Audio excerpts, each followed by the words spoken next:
yang ke-14 tentunya kita hadir, dalam edisi Natal Bapak Ibu, dan sudah lama rasanya CHL dilaksanakan, terakhir dilaksanakan pada bulan April yang lalu, jadi sudah sekitar 8 bulanan gitu ya, baru diadakan kembali di seri 14 dan edisi Natal pada hari ini. Tentunya dalam edisi Natal hari ini akan sangat spesial, spesialnya apa? Jadi kita pada hari ini akan membahas tentang Pentakosta atau Pantekosta, bahasan yang sangat dijarang sepertinya ya, bahasan yang sangat jarang dibahas seperti itu ya. Jadi, kita akan sama-sama berdiskusi pada hari ini untuk membahas tentang Pentakosta tersebut. Jadi saya akan memperkenalkan diri terlebih dahulu. Nama saya Sharon Angela, saya adalah staf STT Inti Bandung dan juga saya akan membantu jalannya acara diskusi pada hari ini.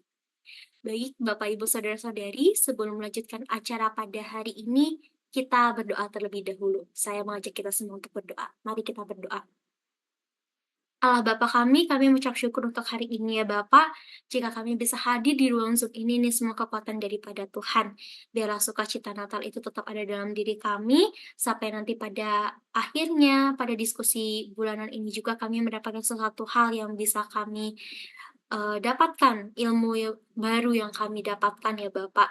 Kami berdoa untuk kedua narasumber kami yang akan memaparkan, biarlah Tuhan yang akan memberikan hikmat daripada Tuhan, dan juga kami berdoa untuk sinyal, biarlah Tuhan kami bisa menjalankan dan juga kami bisa mendengarkan pemaparan dengan baik pada hari ini. Hanya kepadamu Tuhan kami berdoa, haleluya, amin. Baik Bapak, Ibu, Saudara-saudari, jadi pada hari ini kita akan berdiskusi bersama-sama. Tentunya ini topik yang sangat menarik yang tadi sudah saya bilang, yaitu gerakan Pantekosta atau Pentakosta seperti itu ya. Ada Bapak Ibu yang menyebutkan Pantekosta atau ada yang juga Pentakosta. Jadi kita akan membahas gerakan Pentakosta mula-mula di Indonesia. Jadi ini akan sangat spesial, mengapa? Kita telah hadir gitu ya, dua narasumber kita yang akan membahas tentang ini, yaitu yang pertama ada Dr. Elia Tambunan, STH MPD, dan juga Dr. Sukamto MTH. Kita boleh kasih reaction dahulu Bapak Ibu Saudara-saudari semua untuk kedua narasumber kita pada hari ini yang telah hadir di tengah kita. Ya. Baik, terima kasih untuk reaction yang diberikan. Saya akan memperkenalkan lebih jauh kedua narasumber kita pada hari ini. Yang pertama, Dr. Elia Tambunan, STH MPD. Beliau merupakan dosen dari STT Real Batam dan telah banyak menuliskan karya ilmiahnya. Saya membacakan 4 saja dari karya ilmiah yang sangat banyak. Jadi Dr. Elia Tambunan telah menulis pada tahun 2023 yang pertama Geron Teologi Pantekosta, Manusia Lanjut Usia sebagai Subjek Diakonia Sosial. Ini terbit di Jurnal Diegesis, Jurnal Teologi Karismatika. Yaitu yang kedua terbit pada Jurnal Fidei, judulnya adalah Sejarah Kontestasi Kristologi, Relasi Kuasa Otoritas dengan Kepemilikan Bapak-Bapak Gereja. Yang ketiga, terbit di Jurnal Karisteo, judulnya adalah Aku Telah Sembuh, Pengalaman Doktrinal sebagai Kenyataan Sosio-Teologis. Dan yang keempat, terbit di Jurnal Karismata, yaitu judulnya adalah Uang dan Pendeta Pantekosta, Studi Kasus Penata Layanan Jemaat Immanuel Pucang Gading Demak. Jadi itu karya ilmiah yang ditulis oleh Dr. Elia. Dan selanjutnya saya akan memperkenalkan narasumber yang kedua. Ada Dr. Sukamto, MTH. Beliau merupakan Ketua UPPK STT Inti Bandung dan merupakan penggiat Church History Lovers, CHL. Seperti Bapak Ibu, dan juga banyak karya ilmiah yang telah diterbitkan oleh Dr. Sukamto, dan juga ada beberapa buku yang telah ditulis oleh beliau. Yang pertama, buku yang ditulisnya adalah Rahasia Keberhasilan Gereja Korea dengan penerbit Andi pada tahun 2007. Dan yang kedua ada buku Perjumpaan Antar Pemeluk Agama di Nusantara, diterbitkan oleh Dipublish pada tahun 2016. Dan ini yang masih hangat-hangatnya karena beberapa hari yang lalu atau beberapa minggu yang lalu kita telah membedah buku ini ya. Judulnya ada Peran Kaum Awam, Entrepreneur Orang Lokal dalam Pekabaran Injil di Tanah Jawa. Ini jilid 1 yang membahas ke Jawa Timur dan tokoh Johannes MD, Konrad Lawrence Cullen, dan Padasimah. Ini diterbitkan oleh STT Inti Press. Dan juga ada beberapa artikel yang ditulis oleh beliau. Saya akan hanya membacakan 2 saja, yaitu pada tahun 2023 telah menulis The Role of Entrepreneurs in the Development of Protestant Christianity in East Java in the 19th Century. Dan juga yang kedua, yaitu pada tahun 2022 telah menulis tentang Netherlands standing firm in a effort to improve the position of women in the society of West Java. Ya, sekian perkenalan narasumber kita pada hari ini. Dan jadi kita akan memaparkan kita akan mendengarkan pemaparan dari kedua narasumber kita. Nanti dimulai dari Dr. Elia dan nanti akan dilanjutkan oleh Dr. Sukamto. Jadi yang pertama, saya persilakan kepada Dr. Elia, Bang Elia, untuk memaparkan materinya 30 menit. Jika ingin share screen, boleh dipersilakan. Terima kasih. Oke, Horas kawan-kawan. Kenapa ketawa Bang Mun? Baik, sebetulnya gini, nanti harusnya Pak Ketua tadi menjelaskan, Pak Amos tadi menjelaskan ini acara apa ini, apa isinya, dari mana datangnya, terus ilham roh dari mana ini, terus apa goalnya dan lain-lain. Harusnya tadi begitu, jadi supaya saya tuh punya beban yang ringan gitu loh. Nah, saya menjelaskan secara sederhana sebetulnya. Jadi kami ada beberapa penulis, katanya dokter semua itu, dokter beneran gitu loh. Jadi bukan dokter-doktoran gitu ya. Menulis chapter book soal apa ya? Ingin memanggungkan bahwa Pantekosta atau Pentakosta itu punya sesuatu untuk negara ini di bidangnya masing-masing, di setting wilayahnya masing-masing, kan begitu. Lalu saya kebagian, entah bagaimana pula saya didaulat di bab 1 kelihatannya, karena saya memang akan menulis satu bab soal kilometer 0 Pantekostalisme di Indonesia begitu. Ini sudah selesai ya, saya share dulu. Jadi saya memang tidak membuat PPT yang seperti layaknya biasanya menulis, karena ini sebetulnya anggaplah seperti uji publik sebelum itu dibukukan. Teman-teman bisa mengatakan apapun. Saya kan orangnya kayak begitu. You bilang apa saja ke saya, tidak mengubah apapun persahabatan kita. Itu saya begitu. You can say bahasa yang sangat indah, bahasa yang sangat jorok, tidak merubah apapun, karena bagi saya itu pembelajaran saja. Itu serius itu. Jadi asik-asik aja. Saya GPD garis asik, bukan garis lurus, bukan garis bengkok juga. Jadi begitu. Jadi ini sudah selesai, ada 11.000 kata lah ini. Jadi satu bab kilometer 0. Nanti ini kita banyak berdiskusi, mau saya kan begitu ya. Teman-teman yang lain juga sudah selesai. Jadi saya mulai dulu, kenapa saya akhirnya lulusan studi Islamic Studies di Universitas Islam Negeri Sunan Kalijaga, tapi kok garapannya itu adalah sejarah. Sejarahnya pula tidak menarik, karena ini sejarah soal Pantekosta. Saya mengampu mata kuliah yang kaitannya dengan Pantekosta memang tergolong lama, 2006. Saya sudah jadi dosen, jadi kacau-kacau begini, saya sudah jadi dosen sejak 2006 memang. Itu. Jadi nggak tahu teman-teman ada di mana 2006, saya sudah dosen S1 di GPDI. Itu karena waktu itu 2005 saya sudah menempuh S2 di Universitas Negeri Yogyakarta. Jadi pendidikan S1 saya di pendidikan agama Kristen di UKRIM Immanuel, kilometer 11 Yogyakarta. S2 UNY, S3 Universitas Negeri Islam Sunan Kalijaga. Sebetulnya mayornya di bidang pendidikan karena itu kan lembaga yang konsennya adalah memang ke pendidikan. Lah lalu belajar ilmu sejarah kan ada mata kuliah sejarah di semua jenjang pendidikan itu. Jadi memang kalau ada yang mengatakan tidak punya legal standing karena bukannya satu sejarah, dua sejarah, tiga sejarah, itu benar. Hanya memang di setiap jenjang itu ada mata kuliah sejarah yang kita ambil. Nah, ilmu itu yang saya pakai.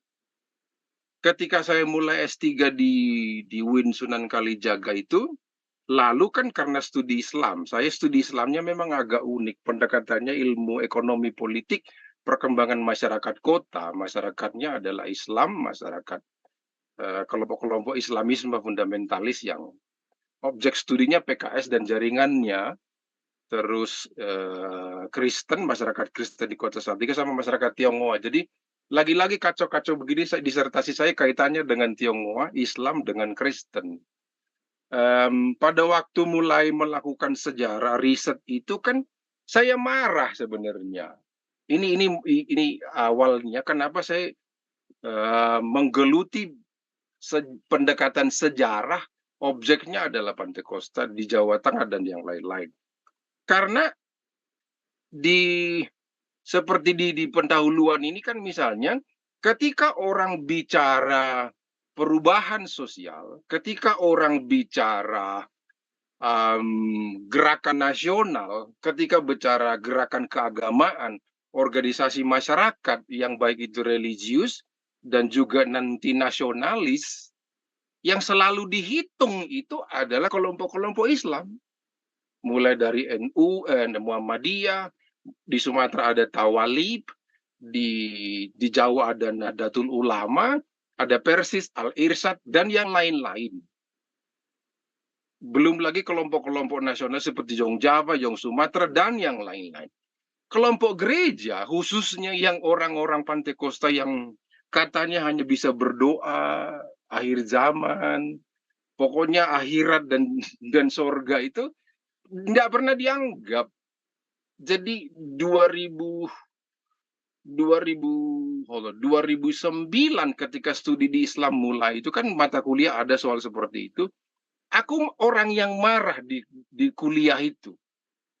Kenapa kelompok-kelompok Kristen, lebih spesifik lagi Pantai Kosta itu tidak pernah dianggap memberikan sumbangsih, bukan sumbangsih doa ya. Kalau sumbangsih kan berarti aksi konkret di luar yang kaitannya dengan kegerejaan atau zending misalnya. Bukan. Kenapa tidak pernah dihitung? Itu yang membuat saya ngamuk secara akademis. Terus saya baca buku-buku literatur yang kaitannya dengan Pantai Kosta di Indonesia. Kalau ku bilang salah, nanti kalian ngamuk ke saya ya. Siapa yang meragukan DGI, Dewan Gereja Indonesia? Siapa yang meragukan PGI ya, dari DGI berubah menjadi PGI? Siapa yang meragukan Jan S. Aritonang di bidang kesejarahan? Tapi saya harus mengatakan malam ini data itu salah gitu. Saya pakai kesempatan ini untuk membuka mata kita semua. Saya pun dulu kan penganut buku yang banyak sekali, Gumul Juang, sejarah apa namanya, sejarah Indonesia punya Van den Ende jilid 2 itu, aliran-aliran di dalam gereja bukunya Opung Jan itu. Bayangkan sudah sekian lama gereja Pantai Kosta di Indonesia masih dikategorikan sebagai aliran di dalam gereja. Ngamuk saya, serius. Masa gereja sesudah established begitu tetap kerang bingkainya itu adalah aliran gitu loh. Saya tidak terima itu. Ya, saya pikir ini harus ada penulisan. Maka saya mengumpulkan banyak data, misalnya ini kan buku yang ditulis oleh DGI sendiri, Jeri dan Juang. Ya, yang saya sesalkan itu bukan prosesnya. Yang saya sesalkan adalah hasil ini menjadi rujukan internasional. Padahal di halaman yang terkait dengan kepantekostaan itu jelas-jelas diakui kok. Kalau mereka memang tidak survei ke lapangan. Kalau mereka memang hanya bertanya hanya 4 orang narasumbernya orang GPDI itu. Dan itu diakui di halaman 107 itu diakui kok. Terbatas datanya. Nah, di dalam keterbatasan itu, tapi itu menjadi rujukan internasional. Saya bilang tidak bisa ini. Harus ada tumbal yang melawan kemapanan itu. Saya tumbalkan diri saya. Kayak gitulah kira-kira ide di baliknya itu. Lalu saya pikir tidak bisa, harus ke TKP. Maka metode saya adalah metode penelitian sejarah yang pergi ke TKP gitu. Banyak sekali teman-teman bisa menulis jurnal kaitannya dengan Pantai Costa. Ya sebutin nama bisa, tapi nggak enak kita kan. Yang luar negeri aja lah kita sebutin ya kan, biar nggak ada lawan karena jauh orangnya, nggak mungkin apa namanya jotak-jotaan kita ya. Ada Sis van der Laan itu. Dia memang datang ke Temanggung ke satu lokasi di mana Suster ada museumnya sekarang, tapi hanya di lokasi itu. Sementara itu hanya satu spot saja. Di dalam lokasi yang dikunjungi Sis van der Laan itu saja yang bukunya sudah diterbitkan oleh Gandum Mas Malang itu ya. Itu juga jadi rujukan kawan-kawan saya lihat. Hanya di satu spot itu ternyata kan kejadiannya banyak sekali di Jawa bagian tengah. Itu yang membuat saya marah. Saya pikir ya katakanlah ada Roh Kudus yang berbicara pada hatinya Pak Kamto lalu membuat buku yang kaitannya dengan kepantekostaan itu, lalu saya pikir harus ada titik nolnya dimulai dari mana. Maka semua yang saya kerjakan ini adalah serius, ini adalah kemarahan seorang akademisi sarjana Pantekosta terhadap data yang sudah menyiklus berulang-ulang tapi keliru, bukan karena orang-orang itu orang bodoh, tidak mungkin. Hanya karena tidak survei saja ke TKP. Saya beruntung karena jarak TKP dengan di mana rumah saya tinggal hari ini hanya 30 menit gitu loh. Jadi bukan sombong juga ya karena dekat rumah kan. Saya tinggal di Jawa Tengah, Temanggung dengan segala kejadian-kejadiannya itu hanya 30 menit. Itu. Jadi dekat bisa bolak-balik. Itu sebetulnya. Jadi lalu saya mulai menulis dengan berbagai macam cara, lalu berbagai macam publikasi, salah satunya tadi sudah dibacakan jurnal itu. Ternyata memang Pantai Costa itu punya kontribusi kok. Di Facebook pagi ini saya pikir sudah saya tulis itu, ada misalnya bikin sekolah. Kalau Zending bikin sekolah, jangan pikir orang Pantai Costa tidak juga bikin sekolah. Kalau Muhammadiyah bikin sekolah, jangan pikir orang Pantai Costa tidak bikin sekolah. Kalau Muhammadiyah bikin amal usaha persyarikatan yang namanya PKO, Pusat Kesengsaraan Umum, itu kayak klinik di zaman dahulu, rumah sakit hari ini, orang Pantai Costa 1906 sampai 1937 itu masih ada jejak arkeologisnya. Mereka juga bikin rumah disabilitas. Peninggalannya masih ada di Temanggung hari ini yang menjadi dikelola oleh Dinas Sosial. Kalau Muhammadiyah punya amal persyarikatan untuk membantu orang-orang miskin, orang Pantai Costa di 1906 sampai 1937 punya yang namanya lembaga filantropi. Sama itu gerak-gerak sosialnya. Lalu kelompok-kelompok lain juga misalnya mendirikan nanti kalau teman-teman baca sejarah gereja Jawa GKJ atau yang sebagian menjadi GKJTU, mereka juga punya rumah singgah, rumah penampungan. Kalau HKBP punya Elim misalnya kan seperti itu, apa namanya panti asuhan dan yang lain-lain. Orang-orang Pantai Costa juga punya hal yang sama. Bahkan bisa data kita cari, di situ dikumpulin orang Belanda, di situ juga dikumpulin orang dari Sumatera, orang dari Ambon, orang dari Papua, di jarak waktu 1906 sampai 1937 itu. Semua ada jejak arkeologisnya. Nah, saya pikir, lalu kenapa ini tidak bisa dipanggungkan? Ketika bicara gerakan nasional, nanti baca buku Deliar Nur itu organisasi Islam dibeberkan di situ. Kalau nanti bicara gerakan-gerakan sosial, kawan-kawan di STT yang pendekatan ilmunya adalah gerakan sosial, ada Bang Martin di situ dengan gereja GKPS-nya itu, Pak Jaulung Saragi, teman-teman yang di AKN ada Bang Marsen Sinaga, pendekatan-pendekatan gerakan sosial banyak dikaji di situ. Orang-orang Pantai Kosta juga melakukan hal yang sama. Hanya memang ini salahnya kami sendiri orang Pantai Kosta tidak mempublikasikan itu. Dan jadi dosanya memang ini dosa komunal, dosa intelektual dari kami-kami sarjana Pantai Kosta yang terlalu banyak studi teks Alkitab, terlalu banyak katakanlah ribut di organisasi, terlalu banyak berdoa, dan yang lain-lain. Jadi pekerjaan-pekerjaan Tuhan yang hebat di Jawa bagian tengah itu tidak termunculkan. Nah, kenapa saya menggunakan kata Pentakosta, tidak Pentakosta? Nah, saya di dua buku kan sudah terbit, ini buku yang diterbitkan BPK kerjasama dengan Majelis Pusat Gereja kami, Pentakosta GPDI atau kita yang ada di sini orang GPDI. Di sini juga sudah saya sampaikan sebagian besar. Kalau di buku yang terbit di bulan ini, di sini lebih lengkap lagi.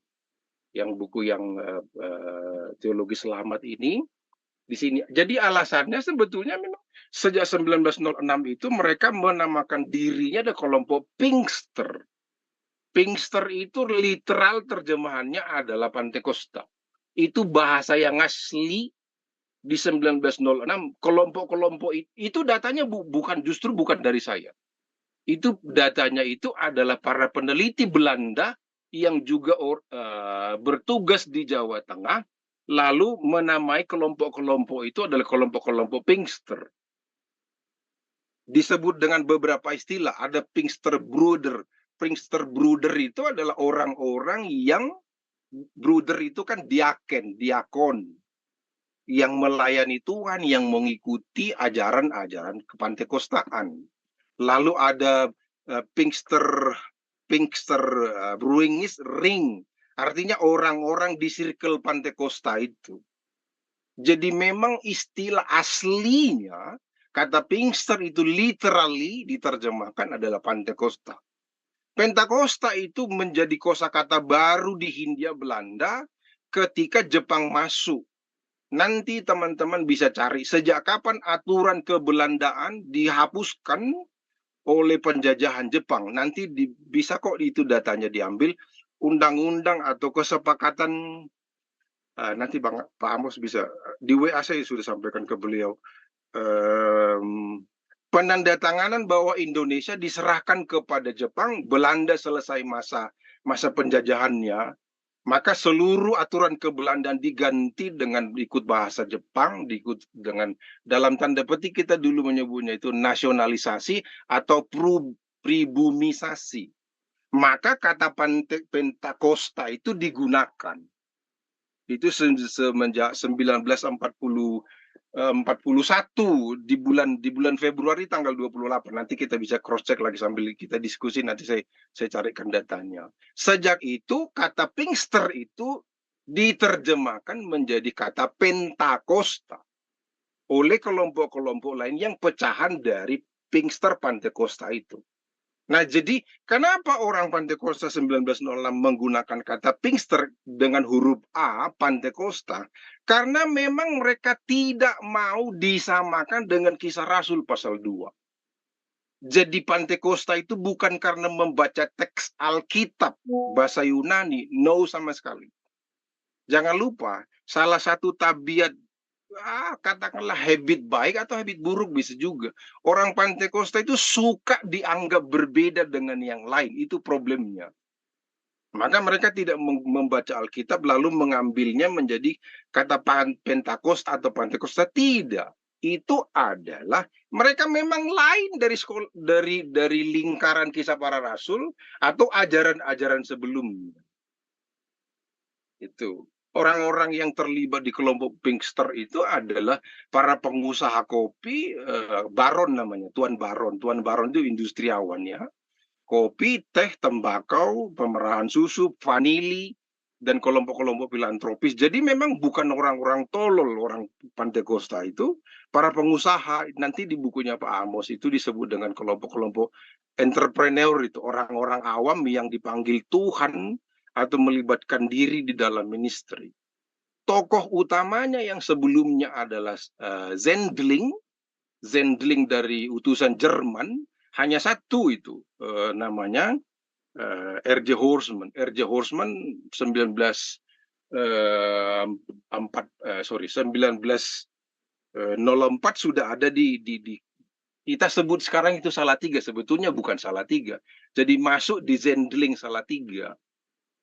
Hanya tokoh itu dia utusan dari Zendling resmi, utusan dari Jerman. Sisanya adalah orang-orang yang pegawai-pegawai pemerintahan Hindia Belanda, bahkan banyak serdadu Kenil, lalu merasa dipanggil Tuhan menjalankan apa yang saya sebut tadi itu di luar urusan-urusan penginjilan atau misi.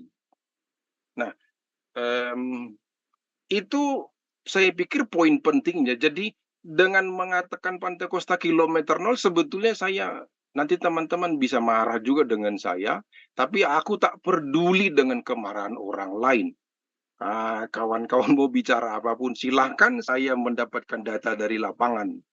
Jadi saya ingin mengatakan GPDI karena memang nanti saya bisa tunjukin di buku yang biru juga saya sudah sampaikan lampir di halaman ini. Ada keputusan dari Kementerian Agama sekarang kita sebut dengan sekarang, dulu Departemen Agama, di tahun 72 bahwa semua harta kekayaan dari Pinkster itu adalah milik dari GPDI. Itu keputusan pengadilan negeri dan juga memang ketetapan Departemen Agama tahun 72 itu.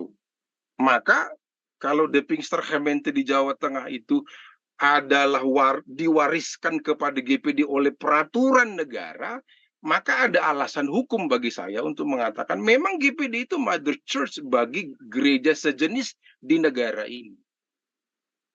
Karena nanti Horseman itu dan anak-anaknya masih duduk di susunan pengurus. Hofbestur namanya kalau di AKBP. Konven namanya kalau di Pantai Costa. Ketua kelompok sinodenya misalnya gitu. Masih duduk di situ ketika didaftarkan resmi menjadi ormas yang terdaftar resmi di kota Pranger, Bandung. Dulu namanya kan Pranger itu. Kita sebut dengan Priangan atau Priangan bahasa Sundanya kan. Bahasa Belandanya Pranger. Sekarang disebut Priangan karena atau Periangan lagunya Sesi Majunta gitu ya, Majunta Gentar itu, atau Halo Halo Bandung yang gitu itu Prianger.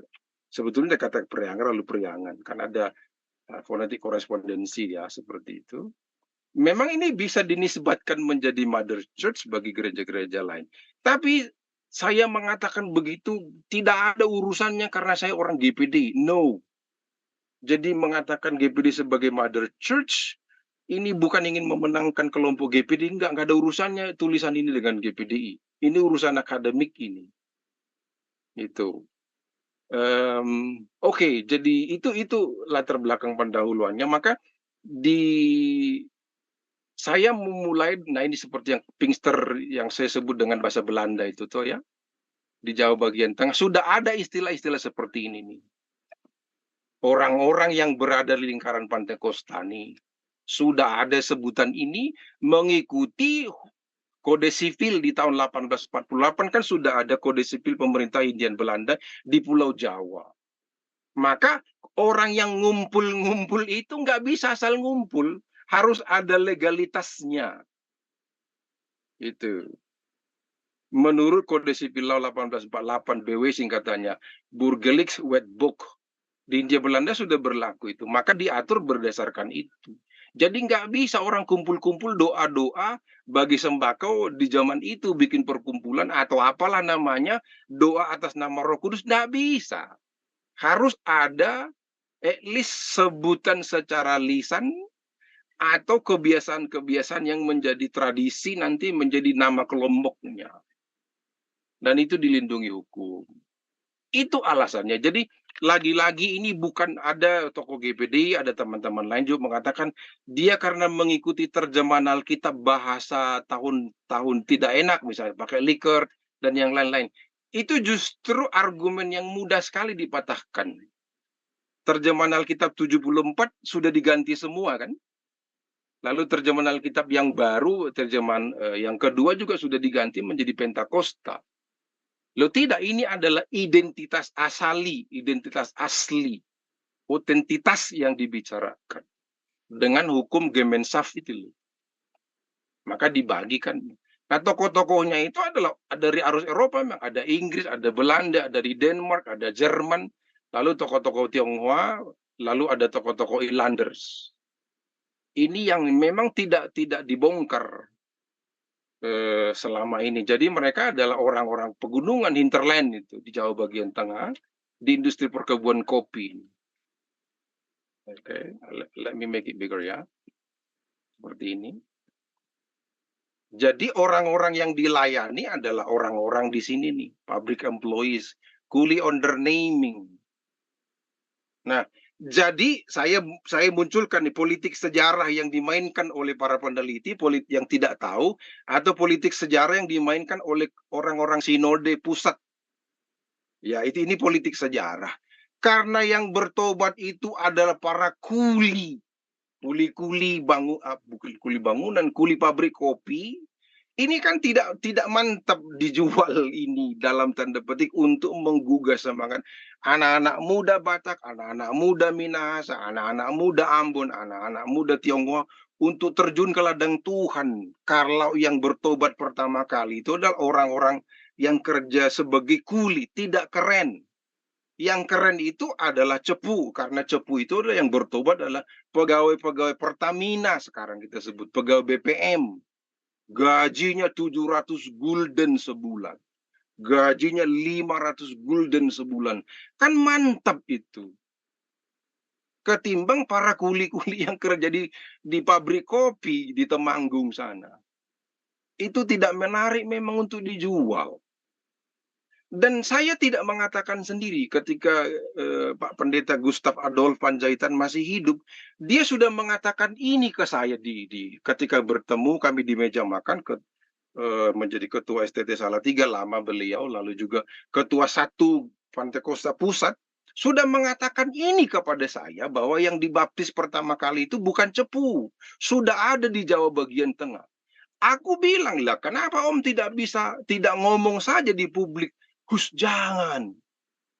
Nanti banyak orang marah. Katanya, karena orang yang dibaptis di Cepu itu kan masih punya generasi sampai hari ini, orang-orang ternama di gereja kami ini. Jadi saya sudah diperingatkan, nanti kamu mengubah sejarah, mengubah tatanan, tak peduli saya. Saya bicara stick to the data. Saya pikir kalau kerja akademis ya hitam-hitam, putih-putih kan begitu kan. Data lapangannya memang begitu. Ya, di jurnal Jire itu saya sudah sebutkan tanggal-tanggal berapa saja orang itu dibaptis. Di buku ini juga sudah, di buku yang lain juga sudah kok. Nah, jadi terus itu tak ada hubungannya dengan Azusa Street, California, Los Angeles, itu tak ada. Karena di sana 1906 dimulai di bulan Maret, di sini sudah dimulai pekerjaan Tuhan itu di bulan Januari, tanggal 6 Januari 1906. Jadi lebih dahulu di sini. Kalau bicara lebih dahulu loh ya, dibandingkan dengan Los Angeles. Nah, teman-teman juga kalau nanti baca data sejarah, Afrika juga sebetulnya sudah banyak terjadi sebelum Los Angeles. Ada gerakan Wallace, ada juga gerakan Pyongyang sebelum jadi terpecah dua dengan Korea Selatan. Ada juga di India, dan di kelompok-kelompok lain. Jadi pekerjaan Roh Kudus dalam tanda petik itu, dia bisa kerjakan suka-sukanya dia di mana aja gitu. Tapi itu yang namanya Amerikanisasi. Itu jadi ini datanya masih ada ya. Di rumah ini pun masih bisa kita temukan sekarang. lokasinya, saya sudah ke sana. Hanya memang dia sudah berubah. Reginus Johannes Horstman. Karena ini toko besar untuk Jawa Tengah. Karena dia Zendling, utusan dari Jerman, terus nanti bergabung dengan NZG, bergabung dengan NZGV juga, yang menjadi Gereja Jawa dan Gereja Jawa Tengah Utara GKJTU itu. Bekas-bekas peninggalan pelayanan Horstman masih ada di Jawa Tengah, bisa dilacak. Sebagian tempat saya sudah jalani itu. Jadi rumah itu masih ada, sekarang menjadi sekolah itu. Namanya SMK Dr. Sutomo. Jalan Dr. Sutomo nomor 32. Masih ada loh ya. Jadi kan katanya menulis sejarah itu harus ada barang buktinya kan gitu kan. Nah, barang buktinya saya sudah injak itu, sudah lihat, sudah pergi ke sana, sudah foto-foto juga gitu kan. Itu cuman memang ini book chapter kan tidak elok rasanya kalau dipenuhi dengan foto. Ini bukan book of the year atau apa namanya, buku akhir tahun siswa SMA. Ini kan book chapter, tidak perlu banyak-banyak fotonya kan gitu ya. Nah, di buku yang dua itu saya kasih foto, ada beberapa lah. Ini masih ada tokonya, Afstal ini masih ada. Kuburannya orang ini pun masih ada. Itu dan yang lain-lain. Jadi itu kemarahan saya, lalu nanti maka uh, hold on, di di bagian kedua, subbab kedua. Nah, jadi dengan mengatakan Pantai Kosta, saya mau mengatakan sebetulnya itu juga representasi dari keindonesiaan, karena ada kontribusinya tadi itu kepada bangsa ini dalam gerakan-gerakan di luar kristenisasi atau pantekostanisasi atau misi, karena mereka justru di awal-awalnya lebih concern kepada aksi-aksi humanitarian. Penginjilan itu adalah bagian kedua, karena peraturan Belanda, peraturan negara berubah, maka mereka juga mengikuti peraturan negara. Kalau sebelumnya belum memikirkan soal misi sebenarnya. Tapi orang-orang itu seperti Horstman tetap ada di susunan pengurus pusat Pantai Kosta itu ketika dijadikan sebagai organisasi resmi itu. Oke, itu di subbab ini yang saya bilang, misalnya kalau misalnya kita bicara Kartini misalnya bikin sekolah, lalu Muhammadiyah bikin sekolah dan yang lain-lain, ini kan seperti ini contoh misalnya, sudah mendirikan juga kok, ada Holland Chinese School dan yang lain-lain. Sudah itu. Ya kan, terus apa misalnya nah, ketika bicara Syarikat Dagang Islam, jadi kita bicara gerakan keindonesiaan, gerakan kemerdekaan, perjuangan merebut kemerdekaan, yang muncul di sejarah adalah sejarah Islam. Sejarah ormas masyarakat Kristen tidak seolah-olah tidak dihitung. Maka saya bilang tidak bisa begitu. Al-Irsyad, Islamiyah, terus Sumatera Tawalib dan yang lain-lain. Masih banyak lagi, ada Jong Java, Jong Islaminten, dan yang lain-lain. Itu dihitung, tapi kelompok-kelompok Pinkster tadi itu tidak pernah dihitung. Maka saya pikir ini tidak bisa didiamkan begitu saja. Oke. Nah, bahkan kelompok-kelompok seperti kelompok-kelompok Islam Syiah, itu kan juga dihitung, hanya karena Syiah itu dianggap dalam tanda petik kelompok yang dianggap tidak seideologi, sepandangan keagamaan dengan kelompok Sunni yang besar di Indonesia, maka kelompok Syiah itu dianggap, saya tidak sebutkan kata itu, tidak enak, tapi dianggap bukan bagian dari pergerakan keindonesiaan. Padahal 1876 sampai 1906 kelompok Syiah itu adalah kelompok-kelompok yang ikut berjuang untuk mengusir kolonialisme di Indonesia.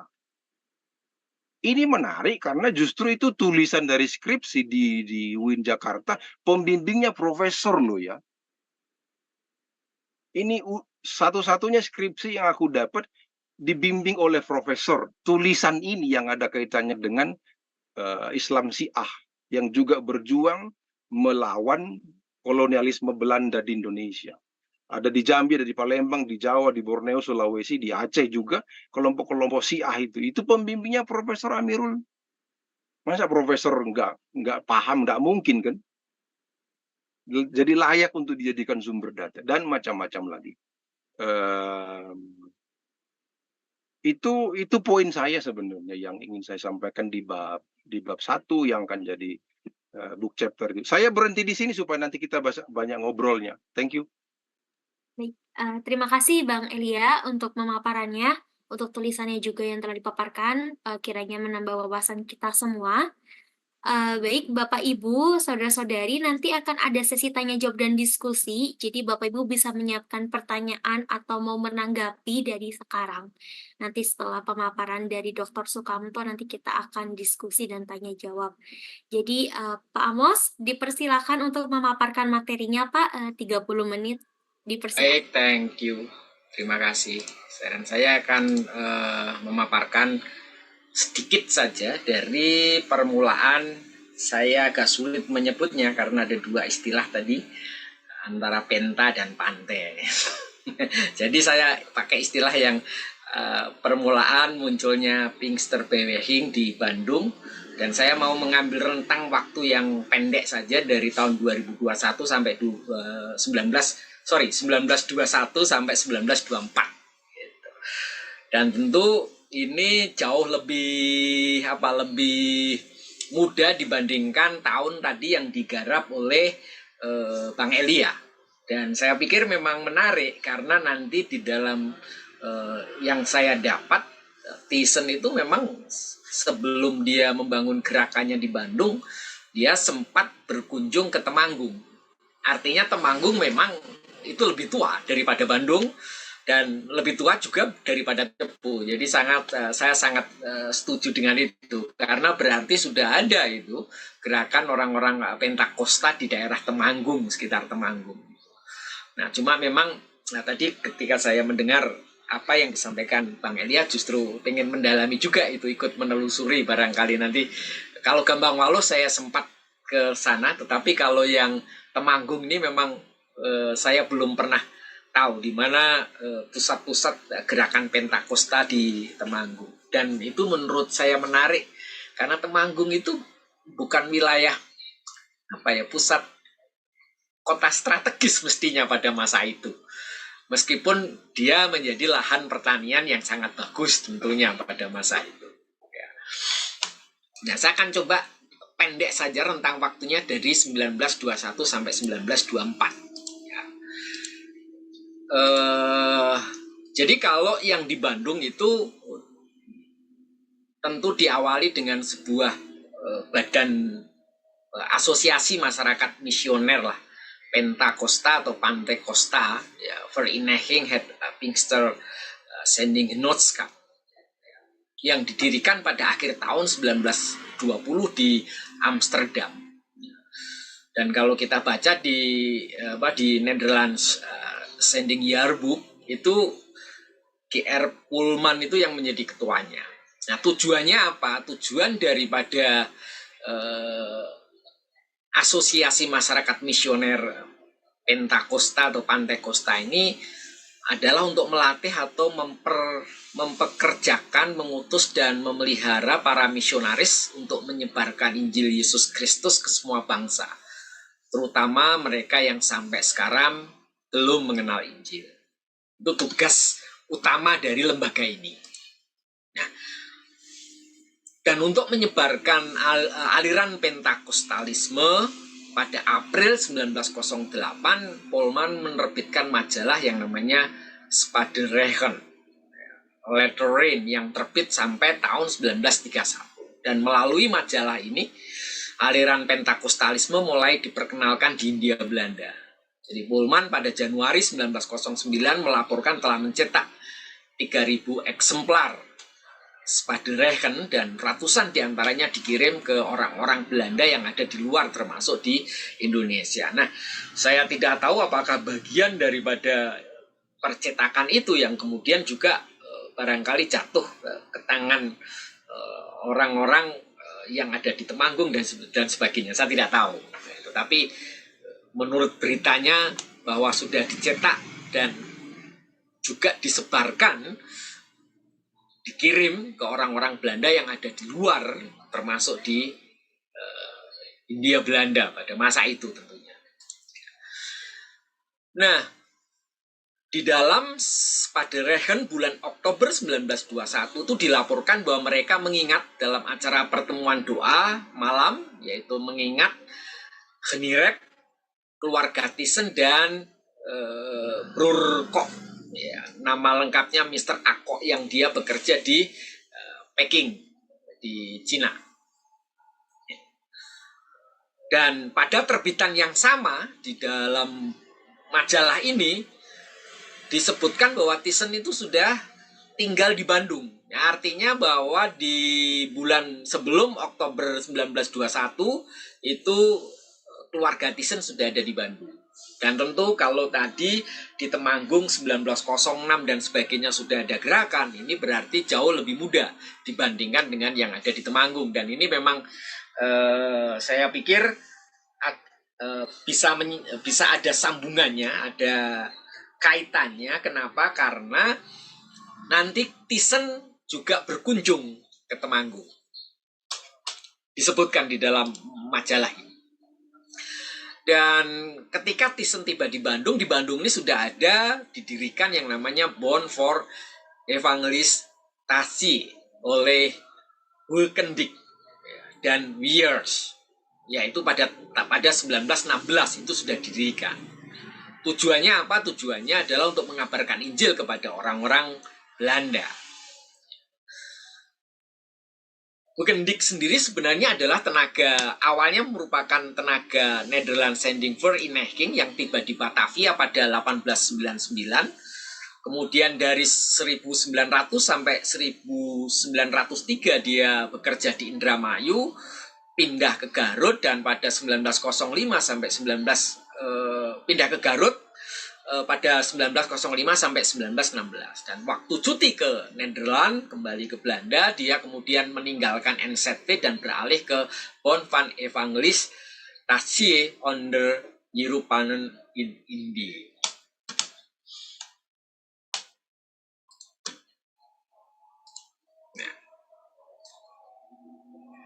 Nah, Thyssen bersama Genirep dia sempat mengunjungi, pertama adalah Semarang yang dia kunjungi. Nah, dari catatannya Thyssen ada 2 respon kehadiran orang-orang Pentakosta itu, mendapatkan 2 respon yang berbeda. Yang pertama responnya adalah karena ada berita-berita yang dikirim dari Belanda kepada para tenaga sending di Hindia Belanda ini tentang bahaya daripada aliran Pentakostalisme. Jadi ada peringatan tuh. Sehingga kenapa kemudian Thyssen pergi ke Semarang? Ya, di Thyssen itu ingin menghapus prasangka-prasangka buruk terhadap orang-orang Pentakosta. Sehingga di dalam tulisannya dia sebutkan bahwa di Hindia Belanda itu setelah dia berkunjung, melakukan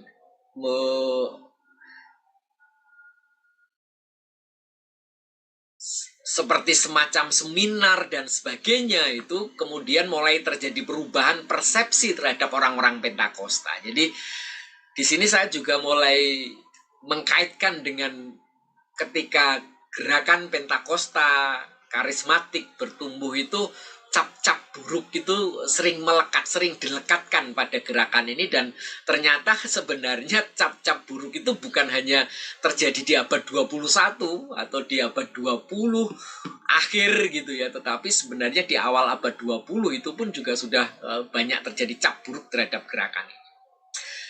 Dia menyebutkan begini, di Hindia Belanda terjadi perubahan seperti yang saya tulis sebelumnya di konferensi yang diselenggarakan di Semarang. Saya pergi ke sana bersama saudari Genirep dan saudari Asbek. Ya, itu salah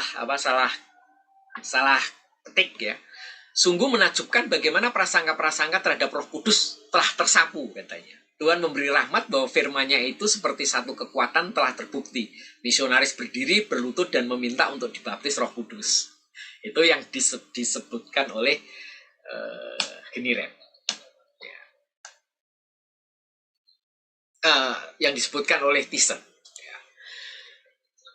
Nah, kemudian dia juga mengunjungi Surabaya. Masih di Semarang, dia melalui banyak pertemuan yang saya selenggarakan. Itu Thyssen mengatakan begitu dalam bentuk konferensi, pendapat-pendapat buruh itu mulai berubah. Akhirnya banyak dari masyarakat dari Surabaya sampai Batavia antusias berharap dengan teriakan, gitu ya, Allah berikan pada saya baptisan roh, itu adalah tanda yang membahagiakan. Nah, ketika dia di Surabaya, dia bertemu dengan keluarga Van Klaveren. Dan ini kan mulai dia tiba di Bali pada 11 Maret 1921. Dan dia menjadi tenaga pekabar Injil Arian Pentakostalisme dari Amerika. Kemudian dia pindah ke Surabaya pada 1922 dan kemudian Thyssen itu berkunjung ke keluarga Van Klaveren di Surabaya. Saya pikir pada waktu itu tafsir saya adalah Thyssen sedang mencari teman yang sama-sama satu pergerakan, gitu ya, satu aliran, gitu, untuk membentuk satu identitas baru dari kekristenan, yaitu Pentakosta. Dan setelah dari Surabaya, baru dia menuju ke Temanggung. Dan ini nyambung dengan apa yang disampaikan oleh Bang Elia tadi.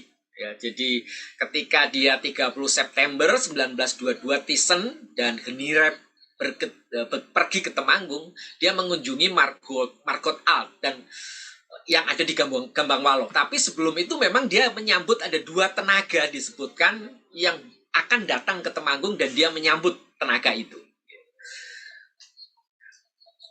Dan disebutkan Margot Alt sudah menjadi pengikut aliran Pentakostalisme 1922. Nah, dan dia adalah saudari Alt dengan 50 anak-anak yatim dan jemaat Jawa yang sampai sekarang sudah lelah dengan agama yang legalistik. Diberikan begitu. Ini menarik, kenapa? Biasanya orang-orang Pentakosta dan sebagainya memang sering membuat cap-cap seperti itu.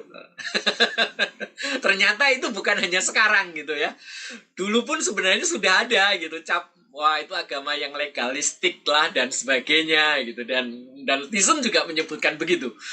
Telah mendorong dia kemudian masuk dalam aliran Pentakostalisme. Nah, karena Alt ini, Suster Alt ya, itu sudah membentuk sebuah komunitas di Gambang Waluh dengan 50 anak-anak yatim itu, menurut saya, dugaan saya ini adalah pengaruh dari Temanggung. Itu berarti kalau tadi yang disampaikan Bang Elias sejak 1906 itu sudah mulai ada gerakan, barangkali ini pengaruh dari Temanggung.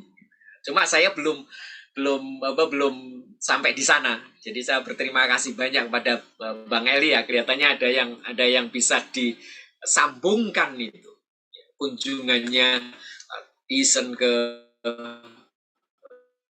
Temanggung dan saudara ini memang sudah cukup waktu saya pikir berada di Gambang Waluh dan dia sudah masuk dalam aliran Pentakostalisme.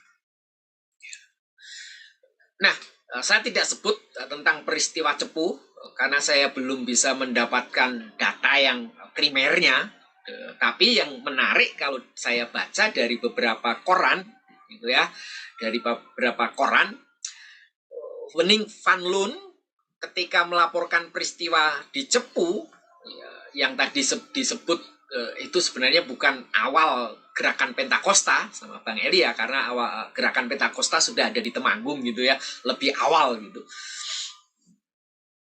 Di dalam sebuah tulisan tentang ledakan besar aliran Pentakostalisme di Jawa dalam Vredebode tanpa sepengetahuan Hugendik, maka pada pertemuan tahunan Bond for Evangelis Sartie, Hugendik mengambil keputusan untuk mengucilkan semua anggota yang bersimpati kepada aliran Pentakostalisme.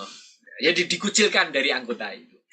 Yang di Bandung tentunya kan, ini karena asosiasi ini ada di Bandung. Nah, para simpatisan aliran Pentakostalisme tidak diizinkan menjadi anggota dan pengurus dari Bond for Evangelistasi.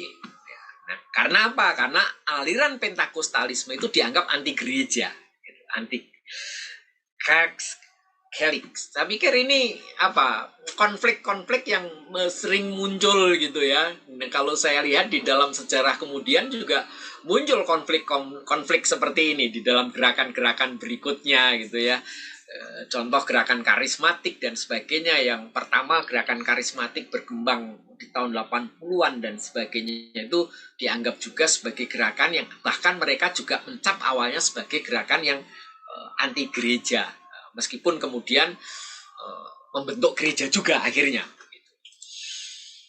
Dan kemudian sebelum Thyssen mendapatkan izin, itu Thyssen sudah mulai kegiatan di Bandung. Thyssen pada 7 April 1923 juga sudah mulai memasang iklan di koran De Praenger Bode berkaitan dengan kegiatan keagamaan yang dilaksanakan di bawah kepemimpinannya, yaitu di Landratsaal, yaitu gedung pengadilan yang sekarang kemungkinan besar itu adalah Indonesia Menggugat ya. Pada hari Minggu 8 April 1923 pukul 19.30. Tujuan pertemuan ini adalah untuk pendalaman kehidupan rohani menurut firman Tuhan dengan tanda kekuatan, mukjizat dan penyembuhan.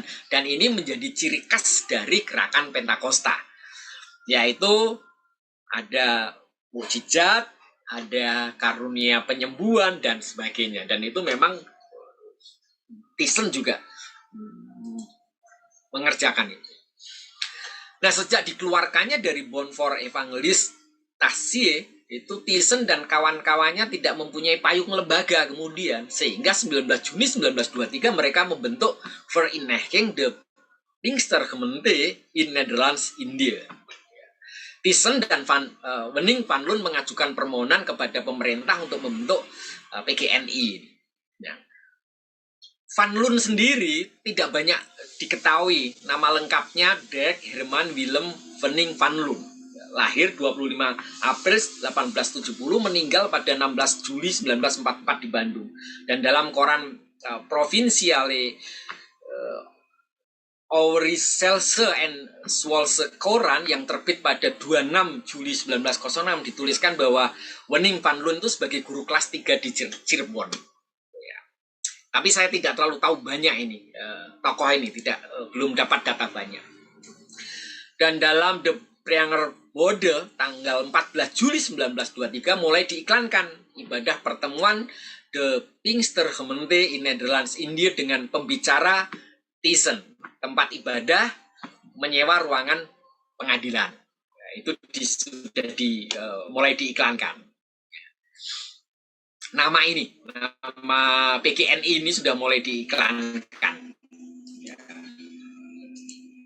Nah, ini ada iklan lagi berkaitan dengan itu di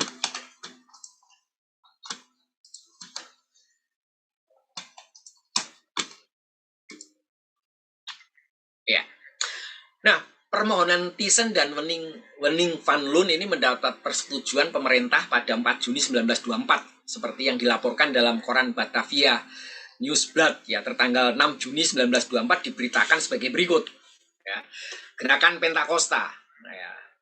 Dengan keputusan pemerintah, Y. Thyssen telah diberikan izin khusus bagaimana dimaksud dalam pasal 123, pasal 123 Reglement itu bisa dibaca di dalam buku saya bab 4 itu tentang kebijakan politik Belanda terhadap agama di Hindia Belanda pada masa itu. Untuk apa? Untuk melaksanakan tugasnya di antara orang Eropa dan orang Cina. Karena memang pemerintah Hindia Belanda biasanya hanya mengizinkan pekabaran Injil itu di antara orang Eropa dan orang Tionghoa, orang Chinese. Dan di antara orang-orang lokal tidak diizinkan, yaitu di wilayah Praenger-Henschaven. Selanjutnya pasal-pasal asosiasi dari Asosiasi de Pinkstergemeente in Nederland India ini di Bandung telah disetujui, dan oleh karena serikat ini telah diakui sebagai badan hukum. Nah, dengan demikian tampak bahwa terlepas dari semua asumsi aneh, jadi memang pemerintah Hindia Belanda pun mengakui bahwa ada asumsi aneh yang ditujukan pada gerakan-gerakan Pentakosta sejauh ini. Tapi setelah diteliti menurut banyak saksi mata, pemerintah tidak menemukan alasan untuk melarang serikat ini. Ya. Sehingga kemudian asosiasi ini diizinkan untuk membuat proselyt sebanyak yang dia bisa.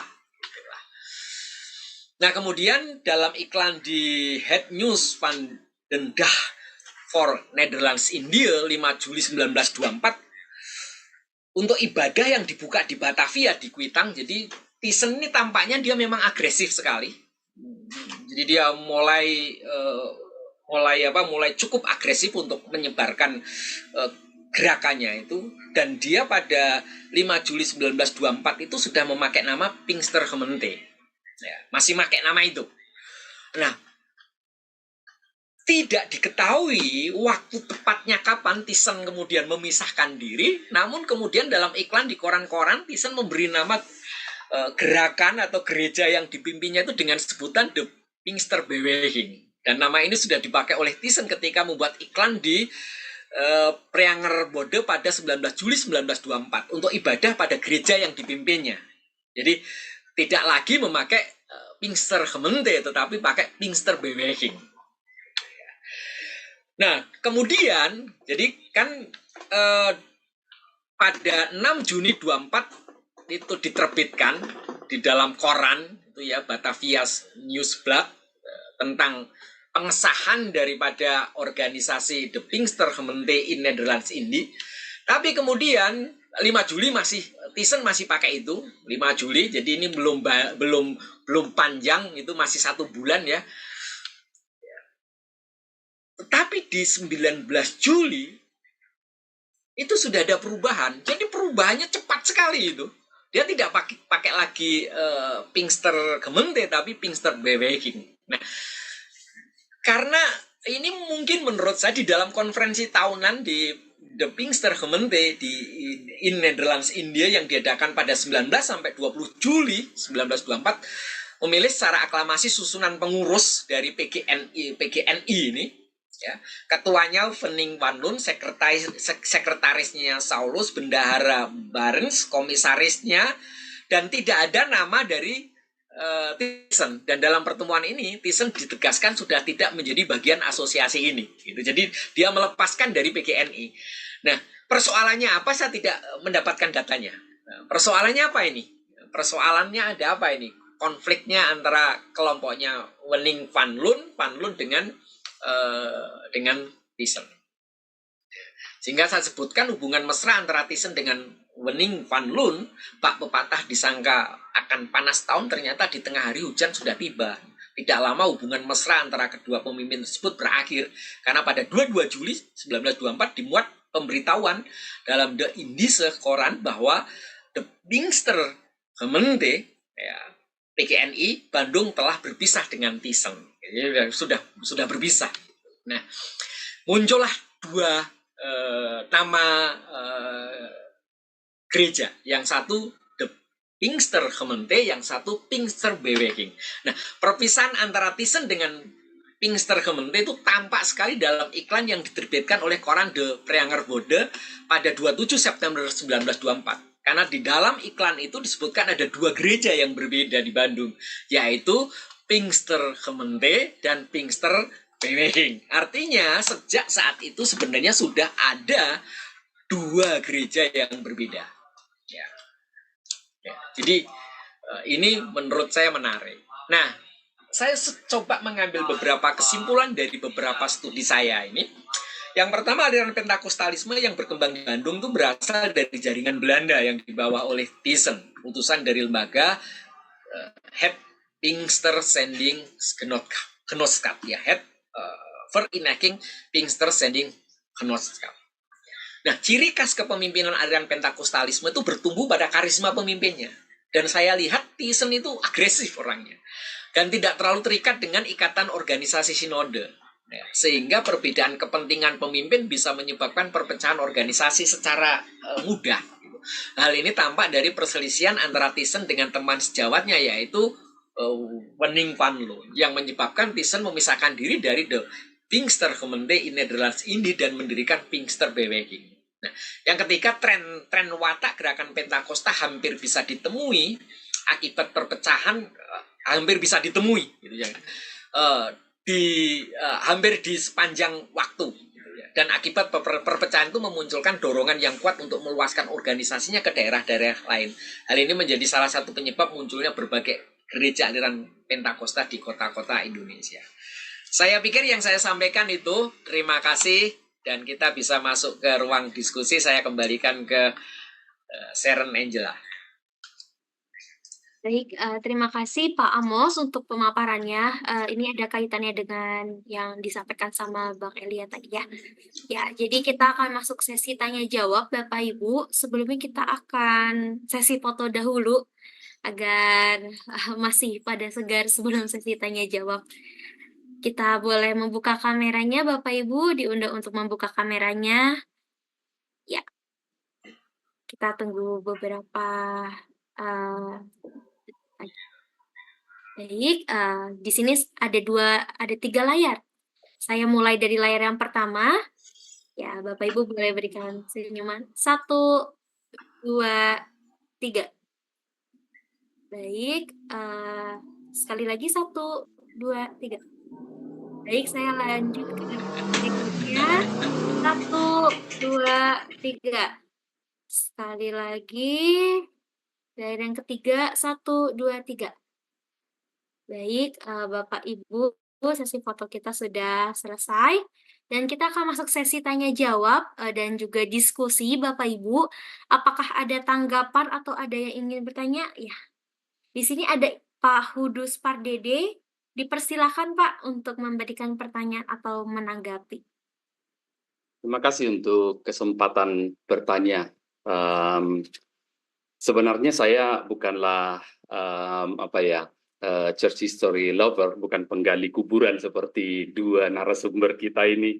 Saya lebih suci, yaitu studi biblikal gitu. Cuman karena nyerempetnya ke Pentakostalisme, saya merasa sedikit tersinggung sehingga ikut di dalam Zoom ini. Anyway, menarik pemaparan dari Bang Eli tadi, ketika tadi dipaparkan mengenai sejarah, walaupun memang cenderung memakai istilah Pentakostalisme yang notabene it's okay ya. Memang harus diakui seperti Pemeo di studi studi sejarah yang mengatakan bahwa sejarah itu ditulis oleh pemenang sejarah, winner takes all, sehingga versi yang kita dapatkan itu sering sekali memang versi pemenang itu begitu. Nah, dan sejarah Pantekosta di Indonesia juga memang banyak ditulis versi Amerika karena mereka lah semacam pemenang dari sejarah ini. Tidak heran denominasi saya pun misalnya memang lebih banyak berwarna as daripada RI gitu ya dalam pemaparan sejarahnya. Tapi yang menarik perhatian saya sebenarnya terutama dari pemaparan Bang Eli ini tadi adalah apa sih yang membuat gerakan yang di Temanggung itu diidentifikasi sebagai gerakan Pantekostalisme atau Pentakosta gitu ya. Karena jangan-jangan ini cuma klaim sepihak aja dari Bang Eli gitu ya.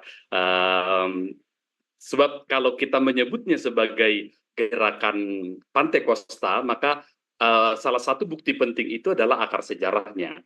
Dan kalau tadi memang akar sejarahnya dikat, bukan Topeka Kansas, bukan Azusa Street, padahal teman-teman Bang Eli di GPDI sendiri ya seperti Karunia Jaya, Stephen Talumewo atau ada lagi itu beberapa selalu mengacunya ke sana. Anyway, kalau sejarah akarnya tidak di sana, lalu apa yang membuat gerakan ini itu diidentifikasi sebagai gerakan Pantekosta? Dan tentu akan bisa dirunut balik lagi akarnya sendiri kalau begitu dari mana? Apalagi dia mendahului peristiwa Azusa Street tadi. Itu yang pertama. Dan yang kedua juga semua ini ada kaitan. Ada 3 pertanyaan tapi semua saling terkait.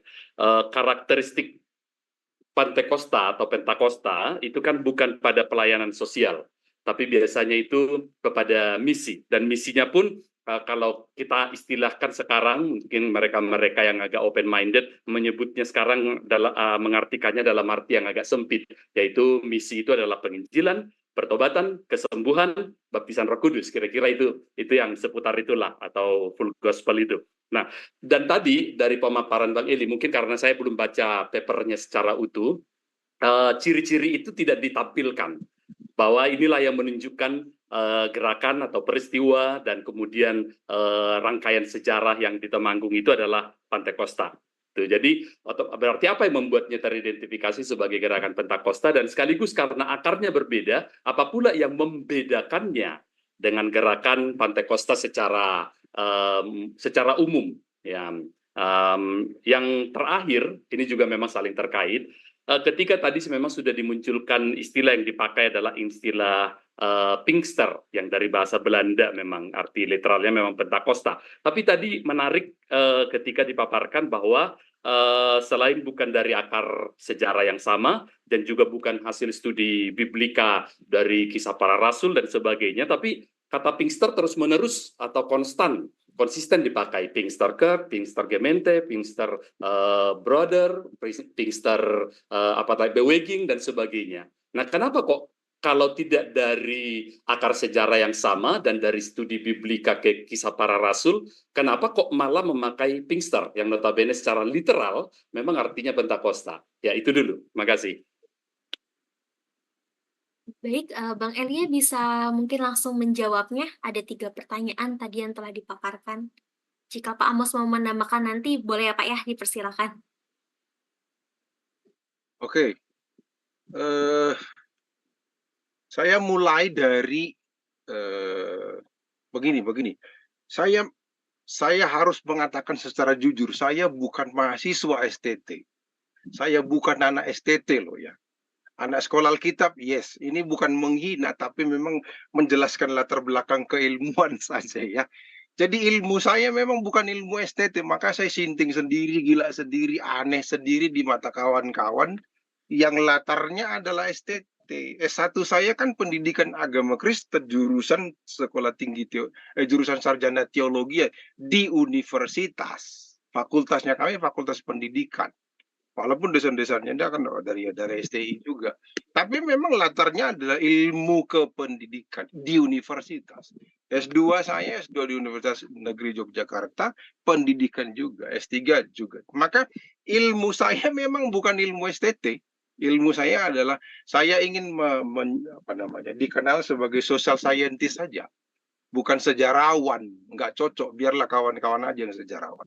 Maka saya menggunakan pendekatan-pendekatan, konsep-konsep yang tidak dipakai di STT. Nah, itu problemnya.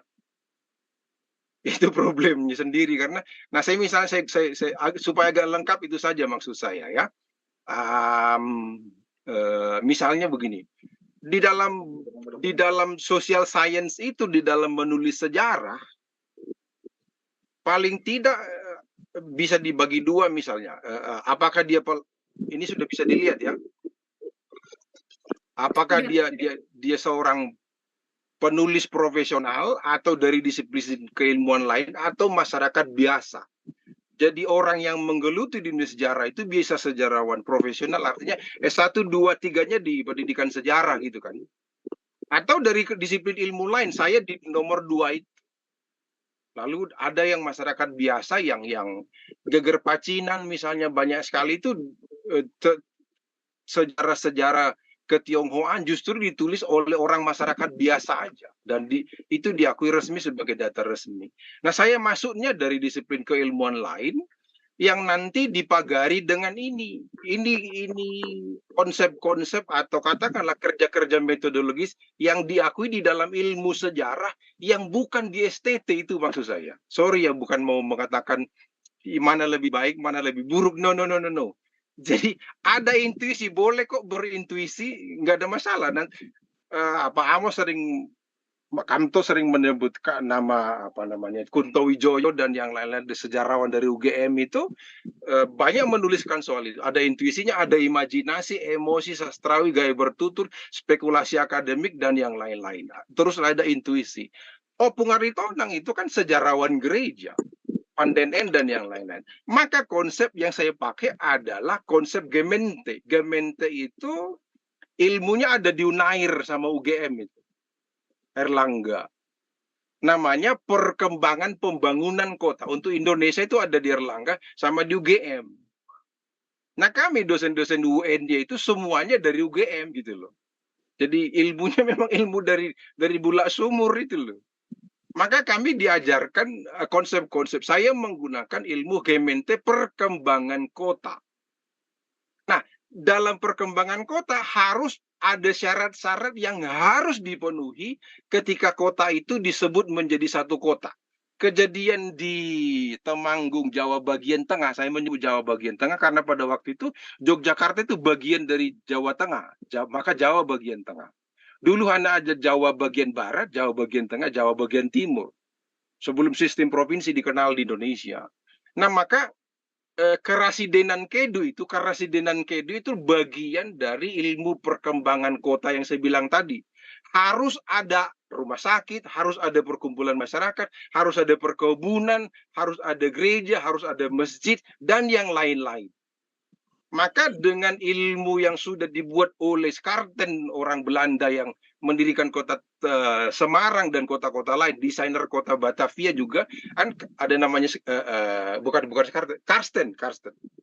Nah, dari ilmunya Karsten itu saya meneliti sejarah Pantekostalisme itu harus ada ini di dalam setiap kota. Maka kelompok komunal tadi yang menamakan dirinya itu dengan aturan-aturan ilmu sejarah dan aturan-aturan negara itu dia pantas dan sangat tepat dilabeli apa misalnya gitu. Maka saya bilang tadi Pinkster. Kata Pinkster saya sudah tunjukkan tadi. Maka saya mengambil ilmu lain. Coba kita sepakat dulu. Yang disebut dengan orang Pantekosta itu apa sih? Supaya ketemu nanti karakteristiknya kan. Nanti dalam bahasa Inggrisnya, what makes people a Pantekosta? Apa yang membuat orang disebut atau layak disebut Pantekosta? Saya tidak temukan itu di STT masalahnya juga, gitu loh. Ya kan? Nah, lalu saya cari bagaimana ya supaya ilmu yang saya tulis ini nggak dianggap ngarang gitu loh. Maka saya cari-cari literaturnya, saya ketemu. Misalnya dari bukunya Douglas Jacobson itu, yang ini judulnya nih, sebentar ya. Mana ini? Ini bukunya Douglas Jacobson. Thinking in the Spirit yang ini loh. Oh, aduh. Mana Slide covernya? yang ini ditutup dulu, Bang, supaya dimunculkan slide baru. Sebentar. Ini bisa lihat kok karena saya sharing. Oh, no. Wait. Oke, saya sharing ini dulu ya biar bisa dapat. Oke. Jadi saya masuk. Lalu apa karakteristik atau apa indikator seseorang atau kelompok itu disebut Pantekosta? Kan gitu kan pertanyaannya tadi kan. Nah itu memang tidak ada ilmunya di STT sampai hari ini. Saya enggak. Kan dia hanya mengutip saja gitu loh. Maka bukunya Jacobson itu saya pakai. Douglas Jacobson itu bukan sejarawan gereja. Bukan juga dosen di STT. Nah, di situ maka ilmunya tadi kan mempengaruhi kita untuk membuat kategori. Di halaman 9 dari bukunya itu dijelaskan. Mana halaman 9-nya? Let me make it faster. Okay. Douglas itu dia di halaman, sorry, saya bacakan saja. Ini ada bukunya nih.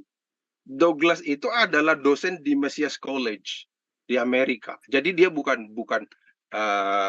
STT, bukan Fakultas Kristen. Jadi ya orang umum saja yang menyenangi kajian-kajian objek-objek kajian yang berkaitan dengan fenomena apa yang disebut dengan gerakan keagamaan baru di Amerika, kan gitu gampangnya. Maka di halaman 9 itu dijelaskan Pantekosta sebagai identitas atau Pantekosta sebagai teologi. Ini bukan teolog loh ya, ini bukan sejarawan gereja ya.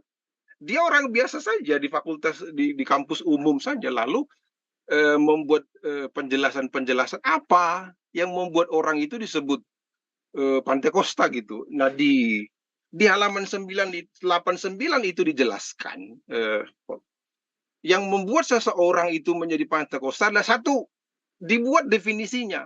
Memang mereka mengajarkan baptisan Roh Kudus itu yang ditandai, justru orang ini juga yang bilang yang ditandai dengan bahasa roh. Nah ini kan menarik. Ini bukan sejarawan gereja, tapi kalau you orang Pentakosta, you harus berbahasa roh, itu maksudnya. Yang kedua, dia juga mempraktekkan dan mengajarkan GKPS, HKBP, GKI, Gereja Minahasa, dan semua gereja di Indonesia karena masih percaya kisah para rasul. Kisah para rasul kan belum disobek dari Alkitab kita, masih ada almanak hari ke-50 itu kan. Tetapi kelompok ini hanya mengajarkan, tidak mempraktekkan, kan gitu. Maka Douglas mengatakan definisinya orang-orang itu selain mengajarkan secara personal, juga mempraktekkan secara komunal. Nah itu kan kategori-kategori yang disebutkan di halaman ini yang seperti ini misalnya kan, yang membedakannya ini. Lalu nanti banyak sekali penjelasan. Ini hanya dari halaman 8, halaman 9. Oke, maka saya sempat menulis itu di majalah gereja di Pantai Costa, itu adalah majalah gereja. Misalnya gini, saya sebutkan saja mulai dari atas, ya kan? Jadi memang pada zaman itu sudah disebut dengan a new Pinksteren for Midden Javaan. Sudah ada gerakan baru, perkumpulan baru 1906 itu di Jawa bagian tengah. Ini bukan apa namanya ya, bukan kita yang klaim gitu loh. Para pegawai pemerintahan Hindia Belanda itu yang mengatakan itu. A new Pinksteren for Midden Javaan. Jadi gerakan yang baru yang percaya kepada ajaran Pentakosta dan melaksanakan ajaran Pentakosta gitu. Secara komunal. Saya pikir juga seperti Joas kan kadang-kadang di bahasa roh juga dia kalau seminar kadang-kadang kan gitu. Tapi kan personalnya aja itu. Saya bercanda saja karena memang seringkali dia bercanda begitu ngomongnya kan. Nah, tapi kan itu tidak dipraktekkan secara komunal. Personal aja. Ini organisasi masyarakat sosial Midden Java disebutkan begitu. Lalu apa yang dilakukan gitu, gampangnya begitu ya. Nah ini yang mereka lakukan. Apa saja sih selain berdoa misi? Jujur saya harus mengatakan misi itu adalah karena aturan Belanda berubah. Munculnya Muhammadiyah itu, munculnya ormas-ormas Islam itu mengubah aturan Zending. Ini yang teman-teman tidak dapatkan di buku-buku sejarah. Itu saya dapat karena memang saya membaca, aneh memang ya, saya menjadi orang Pentakosta, orang GBD makin mantap karena membaca buku Islam. Mungkin ini agak menarik kan. Justru karena saya baca buku Ptolomeo, bukunya Niku semua, bukunya tokoh-tokoh gereja GBD, nggak menarik bagi saya karena itu mengulang saja klaim-klaim yang Bang Hudus tadi sampaikan. Tapi justru dari kelompok Islam itu saya tuh, iya ya, makin mantap ke Pantekostan saya justru karena belajar Islam itu. Makanya teman-teman belajar Islam aja biar makin mantap gerejamu gitu ya. Oke, terus apa yang mereka kerjain? Sebelumnya kan mereka urusi kopi aja lah. Maka saya makin banyak bikin kopi, minum kopi, urapan makin banyak. Karena pendiri gereja ini dulunya kan pengusaha kopi semua ini. Di Magelang, di Sindoro, Wonosobo, Jawa bagian tengah. Lalu mendirikan sekolah-sekolah untuk Tionghoa. Masih ada sekolahnya ini. Jadi dulu tidak mikir misi, tapi mereka sudah sudah melaksanakan ajaran-ajaran Pentakosta yang berbahasa roh secara komunal tadi itu loh. Di buku yang biru ini saya ada fotonya loh di sini. Orang-orang itu loh. Ya saya nggak tunjukin lah di sini nanti biar beli aja bukunya gitu kan masuk ke sana. Itu terus ada juga. Jadi gini, tadi Pak Bang Kamto itu kan mengatakan Suster Al dan yang lain-lain. Suster Al itu 1905 sudah ada kok di Gambang Walu. Justru saya dapat itu dari skripsinya anak S1. Terus saya bertemu dengan para pegiat sejarah di Temanggung itu. Mereka justru yang makin menegaskan tahun 1906 itu. Bahkan ada foto-fotonya itu di Gambang Walu itu. Sudah ada itu. Dan mereka anak-anak yang dibina itu sudah berbahasa roh rame-rame gitu loh. Jadi kalau kategorinya Jacobsen tadi kita pakai yang bukan sejarawan gereja, bukan orang GPD pula dia. Untunglah dia bukan orang GPD. Wah, jadi awak bebas gitu loh. Nah, jadi orang-orang anak-anak yang dikumpuli, orang disabilitas, orang-orang Jawa dan yang lain-lain itu nanti mereka berbahasa roh rame-rame di situ. Jangan lupa kelompok-kelompok Zendling itu adalah kelompok-kelompok yang menolak melaksanakan atau mempraktekkan Kisah Rasul pasal 2. Di situ dia. Jadi kan walaupun itu ajaran dari Alkitab, tapi kan karena dipengaruhi oleh ajaran sesasionisme itu loh. Jadi pekerjaan Roh Kudus itu memang ada tapi di Alkitab. Maka diajarkan tidak seperti kita lah sampai berguling-guling, sandal lama sandal baru ya kayak gitu kan. Nah kelompok ini di 1906 walaupun mereka hanya pengusaha kopi aja bertemu dengan Horseman yang adalah Zendling Protestan sebelumnya, bahkan justru di rumahnya Horseman itu mereka berbahasa roh. Itu sudah ada. Nah, lalu apa ciri khasnya? Apa yang membuat mereka berbeda dengan kelompok-kelompok asusastri misalnya atau kelompok-kelompok lain? Nah, di jurnal Logia ini jurnal Logia yang 2021 Desember ya. Kayaknya ini deh. Saya sudah menuliskan ini di sini nih. Trajektorinya saya jelaskan secara lebih panjang. Kenapa Pantai Costa yang ada di Jawa bagian tengah atau di Indonesia itu nggak ada hubungannya dengan Amerika karena satu lokasi. Yang kedua tokoh-tokohnya memang nggak ada kaitannya dengan itu. Majalahnya juga tidak ada kaitannya dengan itu. Tadi Pak Kamto menjelaskan ada Spaderregen itu ya. Nah Spaderregen itu kan dari Belanda 1908. Maka di beberapa tulisan saya bilang kalau sudah ada permintaan dari Jawa bagian tengah untuk dikirimkan majalah Pantai Costa dari Belanda, dari Amsterdam, berarti komunitasnya sudah terbentuk, kan gitu kan? 3.000 itu dikirim ke seluruh dunia, lebih banyak di Afrika Selatan, sama nanti daratan Tiongkok. Nanti sebagiannya dikirimkan ke Hindia Belanda, karena nanti baca di bukunya Spaderregen itu di majalah Spaderregen itu atas permintaan orang-orang Hindia Belanda. Berarti kan betul sudah ada komunitasnya 1906. Itu. Jadi memang letak geografisnya berbeda, tokoh-tokohnya berbeda. Polman itu anak didiknya Alexander Dewey. Jadi Polman itu belajar tinggal di healing room kota Zion yang dikerjakan oleh Alexander Dewey itu. Nanti juga Alexander Dewey itu menjadi gurunya Farham. Ya. Tetapi Polman 1906 sudah balik. Dia hanya sekitar 3,5 tahun ada di kota Zionnya Alexander Dewey, lalu balik ke Amsterdam, lalu mendirikan majalah dan lain-lain. Majalah itu yang nanti dikirimkan oleh atas permintaan dari orang-orang Pinkster yang ada di Temanggung itu. Di buku di jurnal itu saya sudah tulis. Cuman memang jurnalku ini agak unik betul yang satu ini. Saya tidak tahu justru ini sudah diterbitkan. Itu yang menarik. Karena saya waktu itu searching kutunggu kok nggak ada review ya jurnal yang kutulis ya.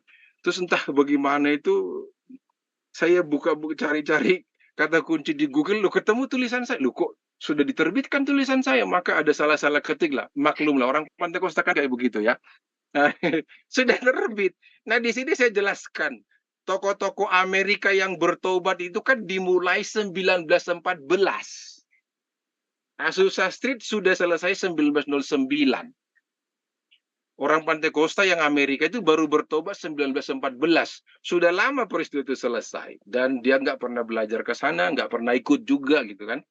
Nah cuman kenapa orang-orang tokoh-tokoh GPD itu mengatakan bagian dari atau kelanjutan dari Asusatri. Itu yang disebut Bang Ricardo Nenggolan tadi, Amerikanisasi. Memang saya mengistilahkan kalimat itu di jurnal Jira itu karena ingin mau mengatakan GPD itu juga bagian dari pergerakan Pantekosta yang Amerika.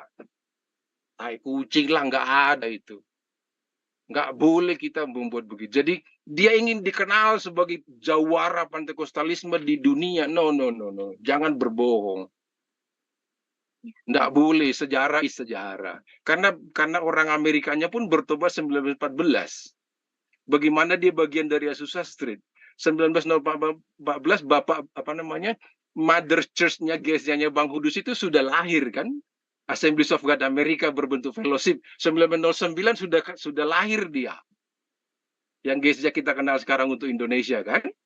Jadi nggak ada sama sekali hubungannya. Tapi orang Pantekosta, orang GPD, bahkan yang lain-lain nanti juga mengatakan kalau bagian dari Asusatri ingin dikenal punya saham. Sama sekali nggak ada sahamnya karena dia mengikuti tradisi keamerikaan. Padahal tokoh-tokoh Eropa, Inggris, Jerman, Denmark sudah ada di Jawa bagian tengah. Nanti majalah Spade Region itu dibawa oleh siapa? Itu kan tidak dibawa burung merpati dari Amsterdam ke Jawa Tengah. Enggak. Itu dibawa nanti oleh orang-orang orang-orang misi yang juga bagian dari kelompok Pinkster di Jawa Tengah yang dulu bermisi di Tiongkok.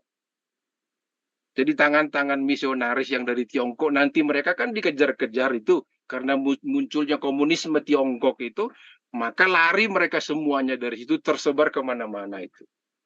Salah satu genir yang disebutkan tokoh perempuan namanya Genir itu ikut orang yang lari dari Tiongkok ke Temanggung. Nah di sana kan sudah, karena apa? Horseman itu adalah tokoh besar untuk Jawa Tengah. Masih satu angkatan itu dengan Kiai Sadrak. Masih seangkatan itu nanti dengan kelompok Abraham Tunggul Wulung itu. Masih satu angkatan dengan kelompok-kelompok Pati yang Jan Peter itu. Itu orang hebat. Jadi mereka larinya ke Jawa Tengah bukan karena dituntun Tuhan. Bukan karena pekerjaan roh, perlindungan hukum di tangan Horseman karena Horseman itu tokoh penting untuk Jawa bagian tengah. Sebenarnya kayak begitu itu loh. Nah maka nanti di buku yang baru kuterbitkan itu kutuliskan misalnya ini nih. Dari mana sumber-sumber teologinya itu? Sumber-sumber teologi memang sama sekali nggak Azusa Street karena kan orang Amerikanya baru bertobat 1914, Azusa Street sudah selesai, GSJ sudah muncul, maka rivalitas nanti kan banyak terus itu karena persoalan-persoalan misi. Nah, dari mana mereka belajar? Saya sekaligus menjawab pertanyaan dari Bang Cardo itu sebetulnya ini kalau tokoh-tokohnya GPD masih banyak datanya. Ini banyak data yang saya bisa dapatkan. Ini ada nama-nama di buku yang baru itu saya tulis banyak sekali di buku-bukunya juga ada. Nah karena ini adalah pernah datang ke Indonesia sebagian ngajar di Sulawesi, ngajar di Siantar, ngajar di Jawa di mana itu yang di Beji. Jadi ini kan dianggap tokoh semua ini. Maka tokoh Eropa dianggap tidak ada kontribusinya. Nanti kalau ada yang bertanya kita jelaskan karena itu politik nggak enak menyebutkan. Tapi janganlah kasih itu dulu ya. Oke. Satu lagi saja penjelasan, sorry. Ya, baik Pak. Lebih concise saja. Maka dari mana orang-orang Jawa bagian tengah itu belajar? Selain dari Polman pada region itu, juga buku yang dituliskan oleh seperti misalnya Andre Murray. Andre Murray itu adalah orang Reformerde yang kita kenal dengan reform sekarang, reform bahasa Amerika, bahasa. Tapi itu kelompok-kelompok reformer kita sekarang kenal. Buku ini ada bukunya kok, saya tidak ngarang loh ya. Jadi misalnya nih, The Full Blessing of Pentecost. Jadi saya justru dapat dari disertasinya Sutarman. Sutarman ini orang GITJ kalau nggak salah ya. Bukunya Sutarman, bukunya TH Sumartana, disertasi mereka. Lalu nanti menuliskan di beberapa bagian di sini literatur-literatur yang ada sentimen kenegaraan. Literatur-literatur teologis yang ada sentimen gerakan itu nanti dikirimkan dan sebagian besar diminta oleh para pekerja misi di ladang misi Hindia Belanda. Maka bukunya The Blessing of Pentecost yang ditulis oleh Murray 1886 di Wellington, South Africa, ini juga jadi buku bacaan wajib kelompok-kelompok Pinkster di 1906. Ini bukunya orang reformer yang bertemu dengan Roh Kudus ketika Belanda kuliah di Belanda. Termasuk seperti doa 10 hari yang 10 malam itu bukan punyanya GPDI, bukan punyanya Pantekosta Indonesia, itu punyanya Reformerde Afrika Selatan. Di sini ditulis itu. Karena sudah ada literatur itu sebelumnya dan Sutarman menjelaskan itu juga, buku-buku yang lain juga menjelaskan itu. Ada Andre Murray, ada juga tokoh yang dikenal dengan kelompok evangelis atau Injili, Charles Hudon, siapa itu? Spurgeon, Thomas Kempis, dan kelompok-kelompok politik etis seperti Van de Venter dan yang lain-lain. Di buku yang baru terbit itu aku tulis kok itu. Jadi sumber-sumbernya bukan dari Amerika yang kita sebutkan tadi, justru orang-orang para pegiat misi Reformerde yang berjumpa dengan Roh Kudus. Hanya karena kita nanti kalau ada pertanyaan politik misi itu kan tidak seindah yang kita bayangkan, bahkan jauh lebih buruk dari yang kita bayangkan. Maka Thyssen dan yang lain berantem gara-gara persoalan-persoalan hepeng do mengatur purtibion. Saya tutup di situ deh. Iya, baik, terima kasih Bang Elia untuk jawabannya dan saya rasa sudah menjawab ya Pak Hudus ya. Ya, kita akan lanjut ke yang selanjutnya karena terbatas waktu ini. Saya persilahkan Pak Basrin Melamba mau menyampaikan pendapat. Saya persilahkan Pak. Ya, baik, terima kasih dan selamat malam yang Pak Elie Tambunan dan Pak Amos Sukamto.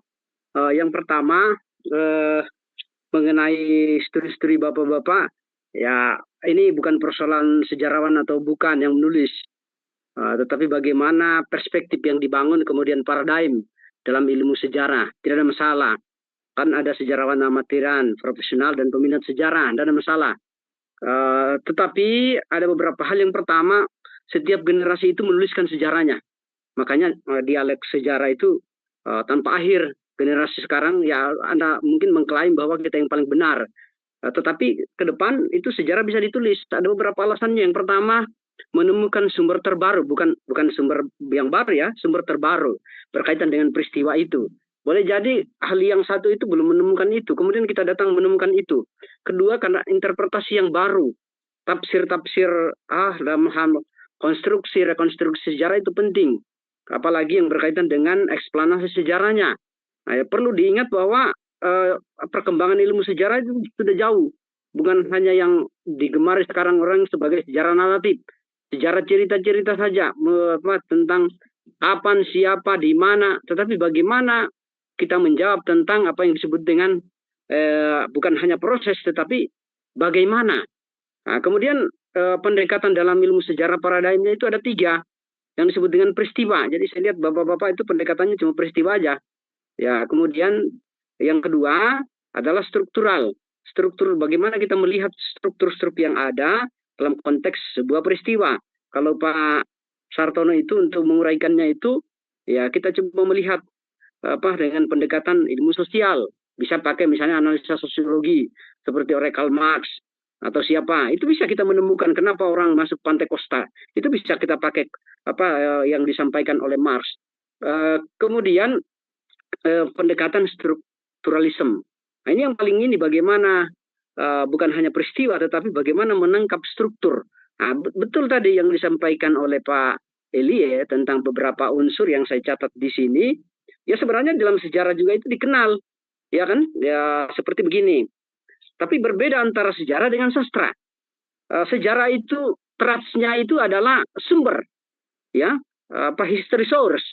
Tapi kalau sastra itu bisa dia yang menentukan kebenaran itu penulisnya, ya kan? Kemudian sejarah itu tidak imajinatif, tetapi dia fakta, bisa fakta keras, apa semua, bisa fakta dugaan, ya, tapi harus ada penjelasannya. Terus kalau kita melihat sejarah itu sudah jauh berkembang. Kalau dulu memang itu tadi yang bahwa sejarah itu selalu dituduh bahwa milik penguasa. Oh, enggak, salah. Sejarah sekarang itu the all history, sejarah lama itu orientasinya peristiwa-peristiwa apa aja. Kemudian orang-orang besar aja.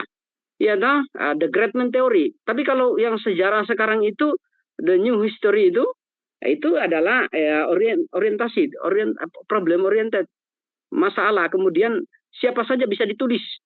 Ya kan, makanya ada tema-tema penelitian sejarah. Jadi bukan hanya top down, orang-orang besar, the Great Man Theory, tetapi orang-orang menengah, termasuk bottom up, orang dari bawah. Ya, kemudian temanya pun bisa sejarah agama. Sejarah agama banyak. Bagaimana menghubungkan misalnya secara holistik agama dengan Islam? Betul, saya punya penelitian. Kemudian agama Pantekosta dengan wilayah, agama Pantekosta dengan misalnya perkebunan itu. Jadi bisa dikembangkan studi tentang bagaimana peran orang-orang sebagai pelopor, agents dan aktor daripada Pantekosta ini adalah orang-orang yang disebut dari bawah. Apa sejarawan jujur? Nah, di situ dibutuhkan kejujuran sejarawan. Nah, kemudian dalam menggunakan sumber-sumber itu, sumber apapun dipakai.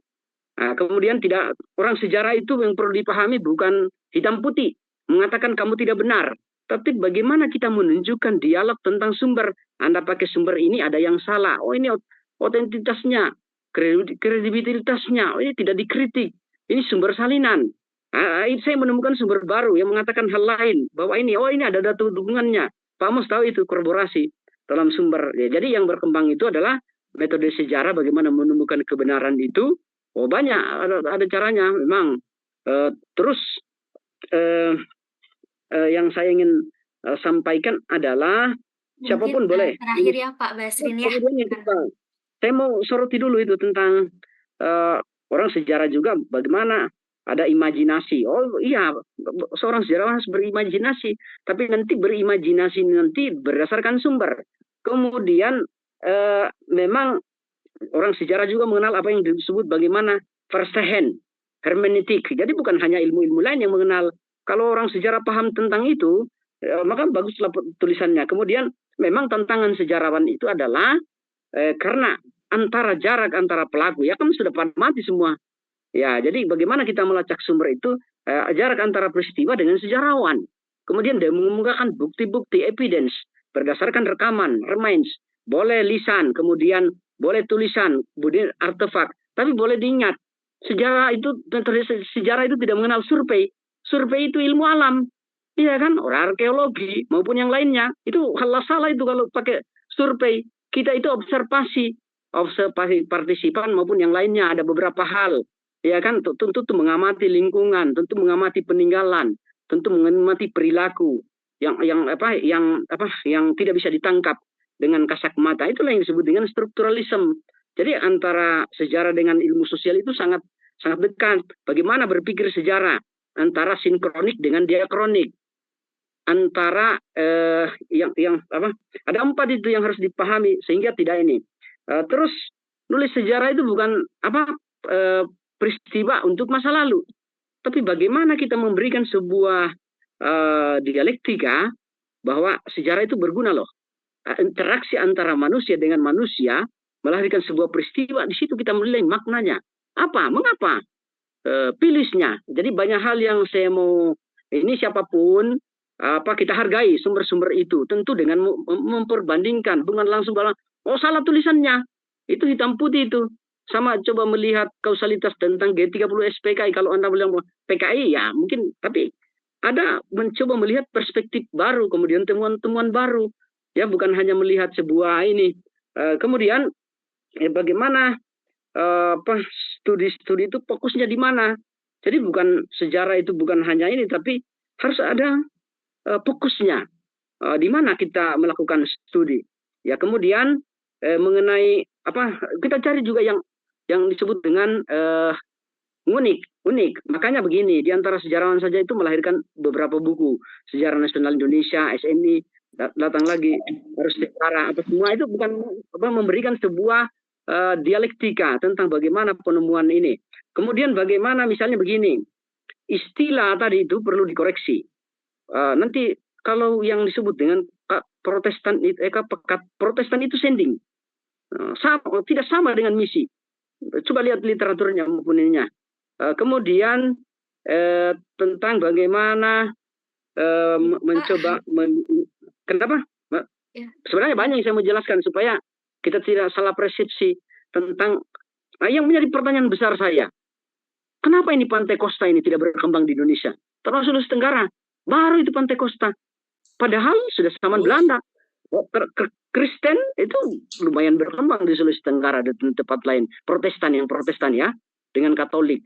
Jadi menulis sejarah itu bagaimana mendialogkan dengan analisis kritis, bukan dengan naratif. Baik, terima kasih banyak. Masih banyak yang saya mau sampaikan, tetapi karena yang begini, kan kita coba melihat bukan hanya perspektif kolonial sentris. Sudah lama itu ditinggalkan. Ya tidak hanya kita mendasari sumber-sumber kolonial, kita juga menggunakan sumber-sumber lokal. Bagaimana peran-peran pribumi dalam misalnya mengkristenkan orang-orang di situ. Ya, itu begitu. Jadi soal peran aktor itu bisa dilihat dan perspektif yang berbeda. Baik, banyak hal Pak Kamto yang saya mau sampaikan. Saya juga kebetulan meneliti tentang Kristen, ya jadi saya paham bagaimana posisi saya sebagai orang Islam menulis sejarah Kristen. Ya makanya saya tidak pakai apa yang disebut dengan kristenisasi, ya karena itu sebuah istilah. Dalam konsep pun harus hati-hati dalam menulis sejarah. Ya kan tadi tentang konsep hinterland. Kalau biasanya itu orang-orang yang terjadi di pedalaman itu, di perkebunan itu paralel. Kalau dalam itu hinterland itu berbeda, lain lagi dengan VRP dalam konsep geografis. Nah, nanti dibaca itu bukunya Fernand Braudel tentang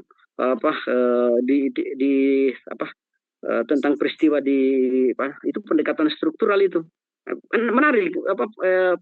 Selama ini buku-buku sejarah gereja itu naratif semua. Ya, studi-studi misalnya yang lain itu ya pakai pendekatan inilah, jangan hanya pendekatan struktural, tapi bagaimana Anda mendekati dengan pendekatan strukturalisme.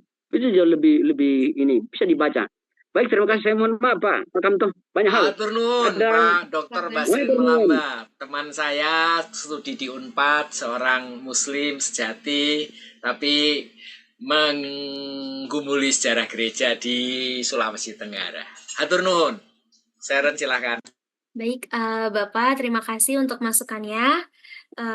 Nampaknya diskusi semakin panas, cuman mengingat waktu. Mungkin ini pertanyaan terakhir ya. Pak Amos jika mau menanggapi dan juga Bang Elia dipersilakan. Saya akan bacakan dari chat.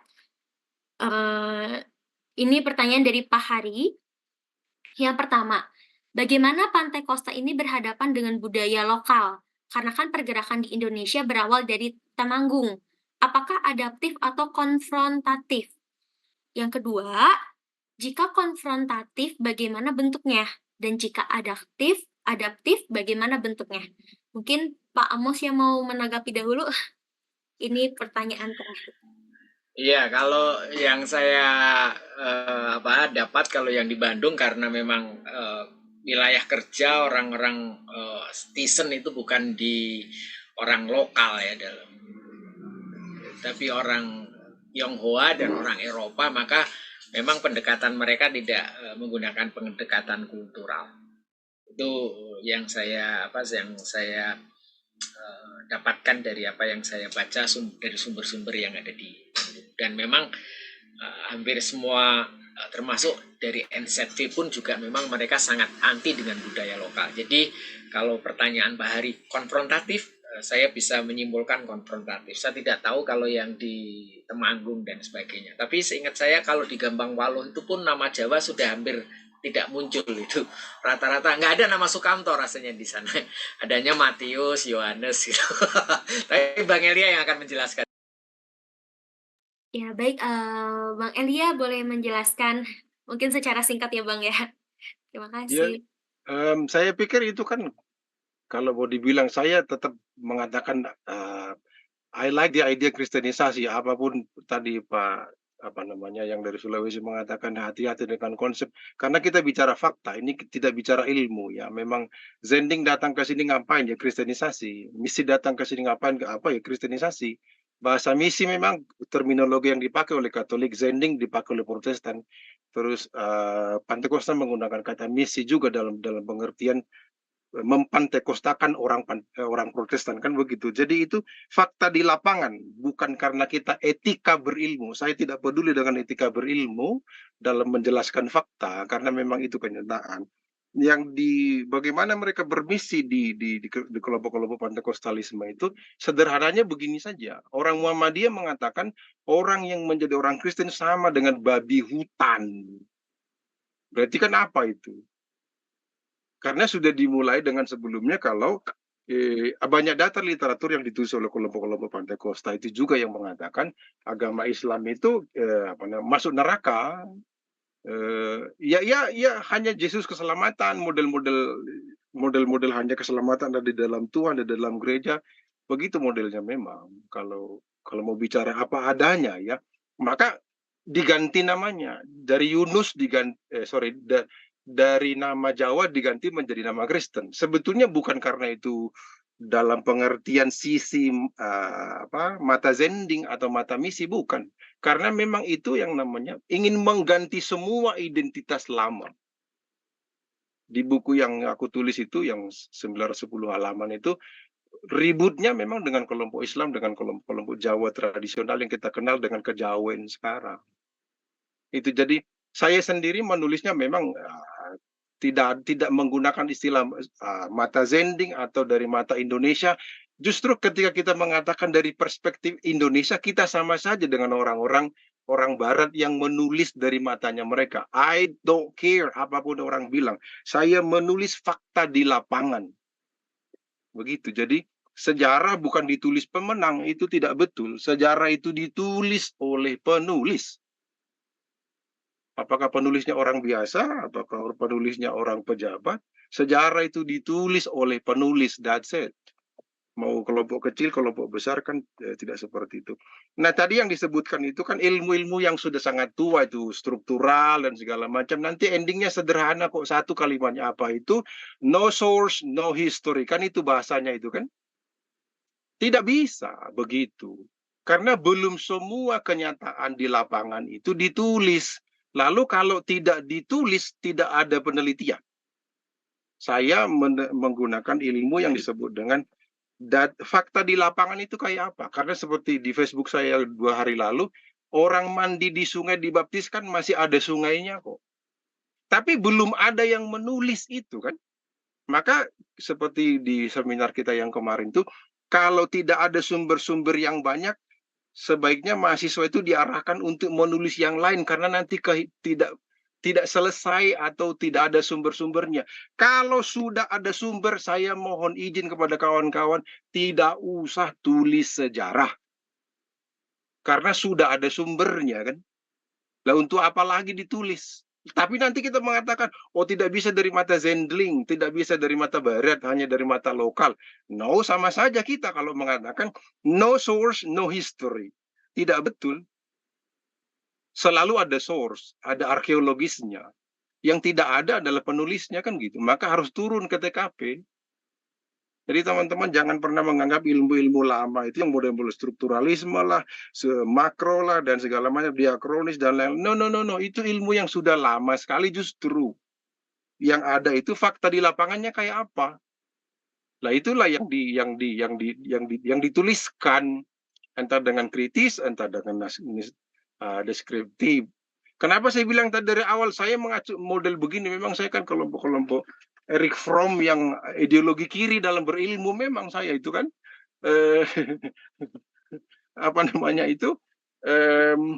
masih ada data lapangan itu, hanya tidak ada yang menulisnya, tidak ada yang menggali kuburannya. Lalu karena tidak ada, yo kapan ada datanya, kapan ada literaturnya kan kalau tidak ditulis kan? Karena masih ada tempat orang dimandikan di 1906 masih ada. Terus kalau belum ada yang menulis itu, ya siapa yang menulis sampai kapan gitu kan? Maka saya menganut tidak mata Indonesia atau mata Barat. That's not me. Saya adalah social scientist mengatakan data lapangan itu apa? Ya tuliskanlah itu. Lalu di cross check dengan sumber-sumber. Metodologinya sudah ada kan sebetulnya kan begitu. Jadi saya begitu memang saya karena ilmu pendidikannya pendidikan non formal, praire, di kelompok-kelompok kiri lah, kan gitu kan. Kita memang kelompok-kelompok anarkisme ilmu-ilmunya gitu ya. Jadi ada sejarah karena ada yang menulis, bukan berarti tidak ada sejarah kalau tidak ada yang menulis. Sudah ada fakta di lapangan. Ketika kita pergi ke situ, mulai banyak data di lapangan. Saya begitu sih, walaupun pasti banyak orang yang setuju. Tak peduli saya memang menulis sebagaimana saya menemukan di lapangan saja. Itu. Baik, Bang Elia, terima kasih untuk jawaban dan tanggapannya.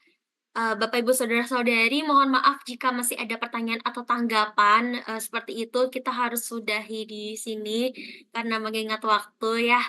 Dan terima kasih untuk kedua narasumber kita pada hari ini sudah memaparkan pemaparannya juga dengan baik. Terima kasih kepada Bapak Ibu yang sudah menanggapi dan menjawab, menanyakan.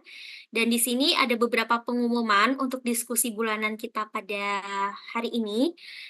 Yang pertama, jadi STT Inti Bandung mengadakan acara kuliah umum pada 26 Januari 2024. Kita mengambil tema etika kekuasaan. Jadi bagi Bapak Ibu yang tertarik untuk mengikutinya, silakan mendaftar di link pendaftaran yang sudah dikirimkan lewat chat Zoom seperti itu, Bapak Ibu. Untuk narasumber kita adalah Prof. Dr. Franz Magnis Suseno SJ, dosen tetap dan guru besar dari STF Driyarkara Jakarta, dan juga nanti akan dipandu oleh Dr. Sukamto sebagai moderator.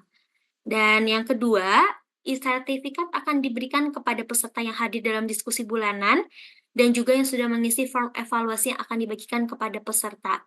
Jadi form evaluasi ini merupakan syarat untuk mendapatkan e-sertifikat seperti itu Bapak Ibu. Dan di sini peserta sudah dihimpun berdasarkan Zoom attendance report, jadi tidak ada form kehadiran, hanya ada form evaluasi. Jadi bagi Bapak Ibu yang ingin mendapatkan e-sertifikat, silakan mengisi evaluasi yang sudah kami kirimkan. Jika ada info-info yang terlambat untuk Bapak Ibu ikuti, nanti akan kami kirimkan juga melalui WhatsApp. Sekian pengumuman yang dapat disampaikan, dan saya ucapkan terima kasih Bapak Ibu yang sudah hadir dalam acara pada hari ini. Saya ucapkan selamat Natal juga Bapak Ibu semuanya, dan untuk menutup diskusi bulanan pada hari ini, saya memohon kesediaan Bang Elia, Bang, boleh untuk menutup di dalam doa? Saya persilakan. Kita tutup dalam doa ya. Dengan demikian kita tutup pertemuan kita ini di dalam nama Tuhan Yesus Kristus. Haleluya. Amin. Amin. Terima kasih Bapak Ibu semuanya. Thank you semuanya, Bang Elia, terima kasih. Dr. Basrin, semuanya, Tuhan berkati, God bless. Mari Bapak Ibu semuanya, selamat istirahat.